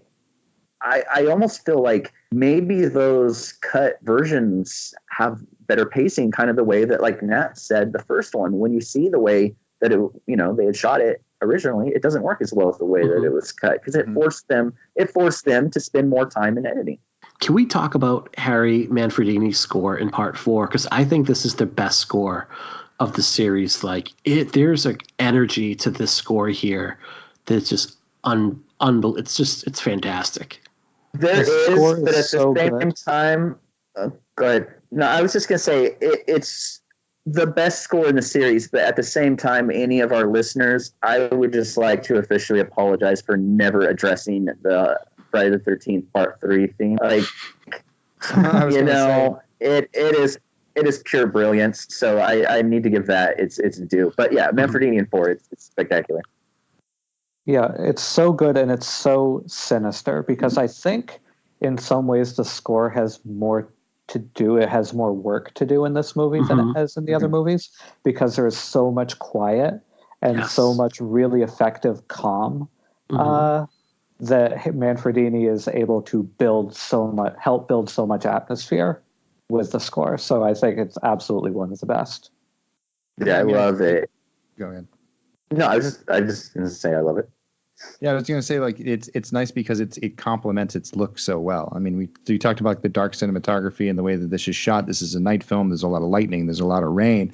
And so when you put Manfredini's, score on top of those visuals, unlike in Part 3 when there is no, it's just wind, which is like every time I go back and I watch Part 3 and it's like a complete, like, it's just the strongest wind in the world. And that's basically the weather for the night. Mm-hmm. It's that married kind of piece of like the rain, the lightning and the music. And, the fact that those things all come together. And again, with each film, each kind of element getting better, getting stronger to Part 4, where Part 4 is like the best of all elements created in the first 3 films. It's like you're getting Jason with the hockey mask, which is like what Part 3 brought. But then you're getting the brutalness and, the Jason story from Part 2, but he's not a sackhead weirdo looking guy. And then you're getting like just the, as far as like Part 1 goes, again, you're getting like the atmosphere. And so you're getting all these 3 elements. And it's the same thing with the score. You're getting all these great elements from 1, 2, and 3, and it's all coming together for 4. And really, if it was the final chapter, if that was the final film, it would have been a really great way to end the series. Mm-hmm. Thank God it wasn't. We got more. And, even though they kind of went off the deep end 2 films later, it's such a nice compliment to like just seeing Friday the 13th firing on all cylinders at all times. Yeah, I agree 100%. What do we think of the end of this movie? How do we feel about Jason meeting his quote unquote death in this movie? Does it work? What do we love about it? What we have done different? Well, while I'm a huge fan of 5 and 6, I do feel like the final chapter is not only the best in the series, it's the perfect ending for the series. I think it wraps everything up perfectly. And it does have that little hook at the end with Tommy, maybe he's going to be the one. But with that being said, like I think the ending's perfect. There isn't a single thing I would want to change about the final chapter. Mm-hmm. Yeah, I think the ending is great, especially in that it continues, again, to play with expectations because, there's the behind-the-scenes element of Tommy just screaming, die, over and over. But each of the previous movies left us with a little something, a little nod that it would continue, that we have Jason jumping out of the lake. We have Jason popping through the window. We have the little Jason dream at the end of 3. Each kind of had this signifying thing that audience were trained to expect to see how Jason would kind of come back for the next one. What would be that last little thing? And I think it's great that we start to see his hand move, and then Tommy sees it too and says, no, not this time, and proceeds to whack the shit out of him. Mm-hmm. I also think I get on some level the producer's intent, because I guess in some fairness to them, by 1984, the slasher cycle really was dying down. It wasn't just that they were done with this franchise. It was this had blossomed in 80 and 81, and it had ballooned. And by 84, spring of 84, it had already kind of felt like it had started to run its course. And people really genuinely thought that this was wrapping up. And I don't think anyone expected that by November of that same year, it would get such a revitalization with Nightmare on Elm Street. Yes. But it did feel like it was kind of drawing to a close in general. And I love the effect of, I think the machete to the face and Jason's head sliding down that machete is such a great punctuation mark to the series, and Savini's makeup there is just, it's so good. I love the makeup work in this movie because Jason looks a bit more human overall, and it mirrors the look of part one. And yes, obviously he's deformed. I mean, it's grotesque, but I think he still looks like a person to a certain degree, and the way his face almost deflates when it's sliding down that blade, it's just, to me, it's such a wonderful effect overall. Well, it's just overkill. I mean, they had this idea, this is going to be it. We're going to kill him, but we're not just going to kill him. We're going to kill the shit out of him. Mm-hmm. And it's so overkill that it almost makes the fact that, like, 11 months later or whatever, maybe we can do another one and have an ambulance driver as the killer. Like, it's funny.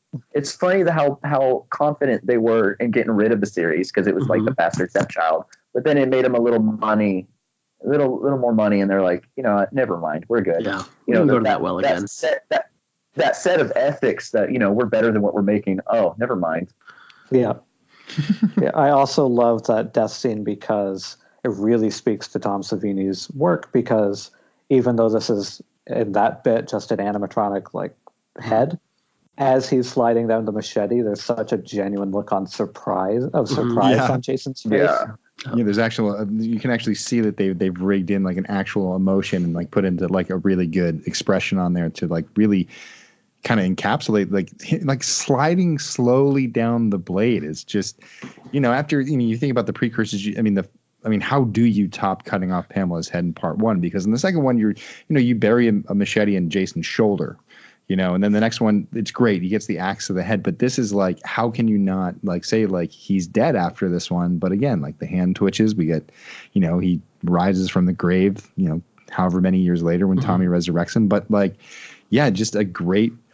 And that's what these films were really about. I mean, back in the day, it was all about the special effects. It was what could they do, get bigger and better each time. And this is really like at the height of the visual effects kind of, golden era of artists really going after something and making visceral kills after never seeing this before on screen ever before. You know what I mean? It wasn't like now where we have like the Saws and the Hostels and like the things that we can get access to and how hyper violent things can be. This was like the hyperest of violence back in 1984. And it's funny because the violence of these movies that had everyone in the vapors back in 1984 almost seems quaint by the standards that we have now. Like it almost seems like charming in a way in its simplicity. Vapors. Yes. Well, I mean, I always consider The Exorcist one of the greatest comedies of all time. I mean, like it never scared, like The Exorcist never scared me. I just always laughed when she started yelling obscenities. I'm like, this is the funniest movie I've ever seen. A child is swearing like I've never seen before. This is so awesome. And then going to like, oh no, now this guy's like actually killing people. I think that like it's pretty funny. Like that's the effect the Friday the 13th had on me was that, stuff like, Rosemary's Baby and The Exorcist and The Omen, like films that were considered so jaw-droppingly shocking and vile and scary to me are kind of like, Well, I love the fact, or I guess it's not fact because it's just me thinking this. I love that the final chapter to me is basically the best film in this series. Like after that, they're good films, but I feel like this is the perfect example of how great a Friday the 13th film could be. 6 is fun. 5 is a lot of fun, sleazy ass shit, but they never reach the level of just a perfect meal.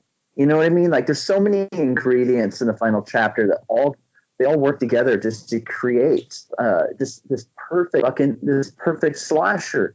Like I said at the beginning, I don't think it's not one of my favorite horror films. It's just one of my favorite films in general. Movies. Yep. Like it's just a great film.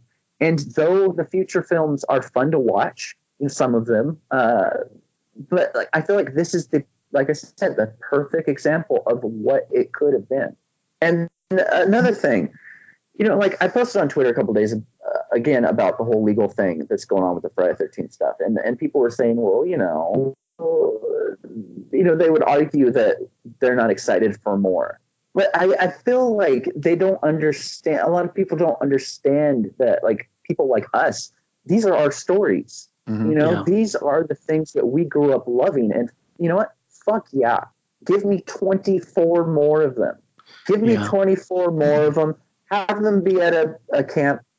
Have it play by the same rules. And, every once in a while, do something weird. Bring Jason back as a worm that goes through the crotch of waitresses. Not my cup of tea, but hey, I'm happy that it's out there. Shoot him into outer space. I don't give a shit. Send Jason to Afghanistan. I just want to see more of this character. I absolutely agree, because I want this. Like, one of my other favorite all-time horror boogeymen is Dracula. And I want Jason to reach that same level of status. I want this to last beyond me, beyond us. I want this to keep going, to be as immediately thought of in kids' heads as Frankenstein, 100 years down the road. Yeah. Just have 100 of these movies that do wildly different things. I don't know what the Frank Langella version of Jason is going to be, but I want it. We started 2 hours ago by saying that, Nat, you talked about your experience with the Universal horror movies, and like people in the 1930s and 40s weren't, because there was no opportunity to, like, bitching on Twitter about like, oh, another Wolfman movie. Like people like, they made more and more, and then when Universal ran its course, Hammer picked up the ball. Like, these are our characters, these are our stories, these are our Universal monsters. And I'm seeing Vincente holding the mask right now, so I kind of want to wrap this up and ask you guys what else we have going on. So, Vincente, you posted some news later this week. We went to the future earlier this week with Tom Matthews going face to face with you in your follow up to Never Hike Alone. So, what's going on? For those that don't know, what is Never Hike Alone, and what's going on now with it? So Never Hike Alone is a Friday the 13th fan film that I did with me and my team at Womp Stomp Films that debuted in 2017 at the Telluride Horror Show and has since become quite popular on YouTube. And we've done a couple successful like home video campaigns, which has allowed us to raise money for the Penny Pines Reforestation Program and the JD Martz Recovery Fund. And also, like, it's helped fund a few shorts that we're going to be coming up now. And because and it was never my intention with Never Hike Alone for it to even do anything more than just have its day in the sun at a festival and then go online and be whatever it was. It's now that, getting to work with somebody like Tom Matthews and introducing him into the film and talking to him about potential sequels and seeing kind of the rise of the fan film in the wake of both the ineptitude by studios to get content out within the 9-year span of time that they had before the lawsuit started, and now this lawsuit, which could potentially take us all the way through July 2021.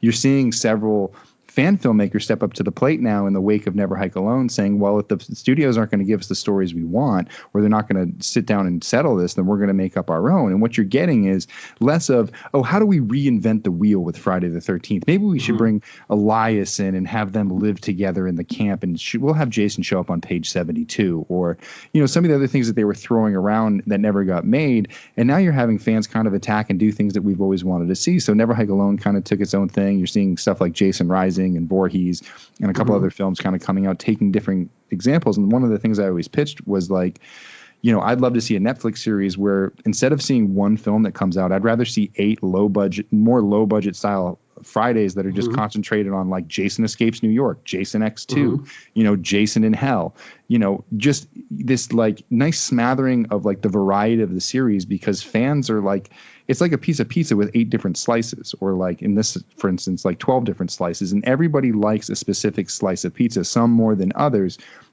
But it's a variety that almost makes it last so long. It's not always just repetitive. There's something extra in each mix of Friday the 13th that makes it different. And somehow, some way, Never Hike Alone brought its own slice of pizza to this pie. And we've had a lot of demands for people wanting to see more from us. And I've, sat down after Never Hike Alone was done, and I did an outline for Never Hike Alone 2, which is now spawned into what is going to become basically what I've called the Never Hike Alone saga, which, doing fan films, it's not easy. Raising crowdfunding funds is not easy. Filmmaking is very expensive. And in order to do like a complete sequel to it, trying to make a full-length feature film, you're talking about hundreds of thousands of dollars that would need to go in to make this. So I thought the smarter thing to do would do a web series. So Tom's going to come back and reprise the role of Tommy Jarvis, and we're going to take the entire story back to the beginning. We're going to show it all from his perspective.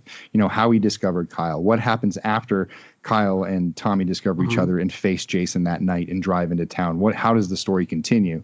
And because all the fan films are going on right now, we took a step back and we let a lot of other fan filmmakers have their day in the sun, and a lot of those films are coming out this late summer and early fall and through Halloween.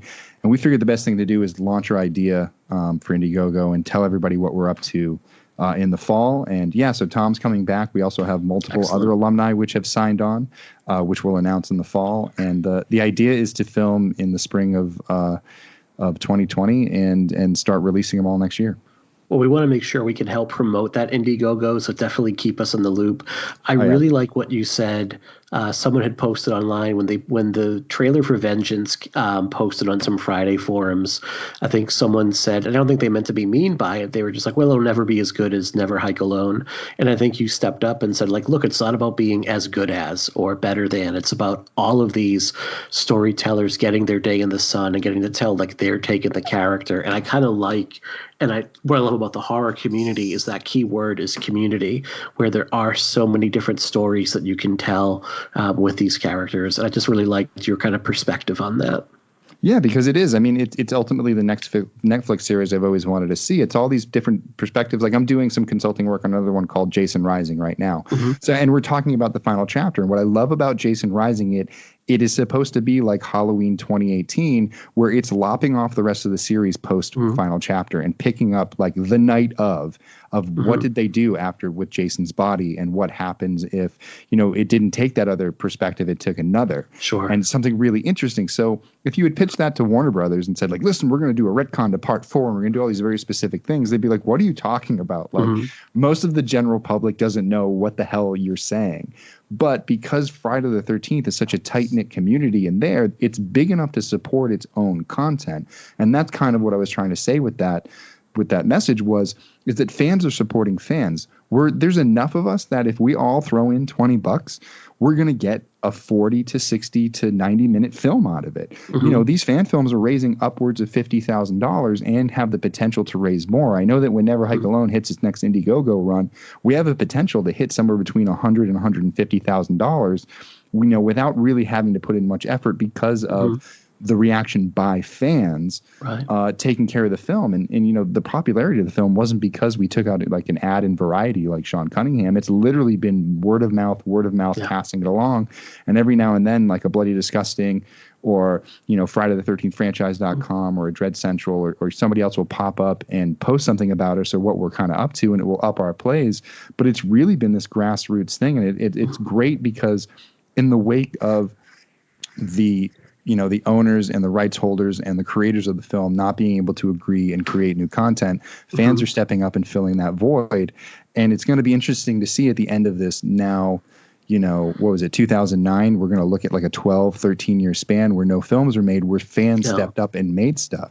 And, the fan films, maybe through the early like 2010s, like you still couldn't get that quality that was there. But now you're seeing fan filmmakers who can get access to the Red cameras, to Panasonic Vericams, to Arri, to, even to a Sony A7 II or even some, higher level DSLRs. Like they can get a good looking image. And if they have the storytelling chops and they have the ability to do some work in Premiere or Avid or something, they can actually cut together, pretty good, decent content that will look just as good as some of the Friday the 13th films. Absolutely. And we really can't wait to see what comes next with that. Nat, your Puppet Master book. When can we read this? And what was the genesis of this project? Like what made you say like, I want to write a book about all of the Puppet Master movies, all of them? Well, the thing was that I've always been really drawn to the franchise since I was about 8 years old, and saw an ad for the action figure series and then just had to know more. And the same friend that got me into Friday the 13th, who knew all about horror, I took him in the ad and I said, tell me everything you know about this. And I had such a I was like a savant for those movies as a kid. And as I grew up, I just kept watching them. Especially after Crystal Lake Memories came out, I kept wanting to see a book on the franchise. Mm-hmm. And then I got kind of into being a writer, and I got more and more gigs at various websites and everything, and thankfully started to get some kind of freelance clout that I thought, oh, nobody is ever going to write this book unless I do. And so I wrote a book proposal, and I decided, okay, I'll take it to, I'll kind of do a reverse pyramid scheme. Well, I'll take it to the publisher that's most likely to say no first, and I'll whittle down these kind of film book publishers from there. And I was honestly kind of really, really unexpected, because the first publisher I took it to said yes. Mm-hmm. And all of a sudden, signing a contract, I was off and running.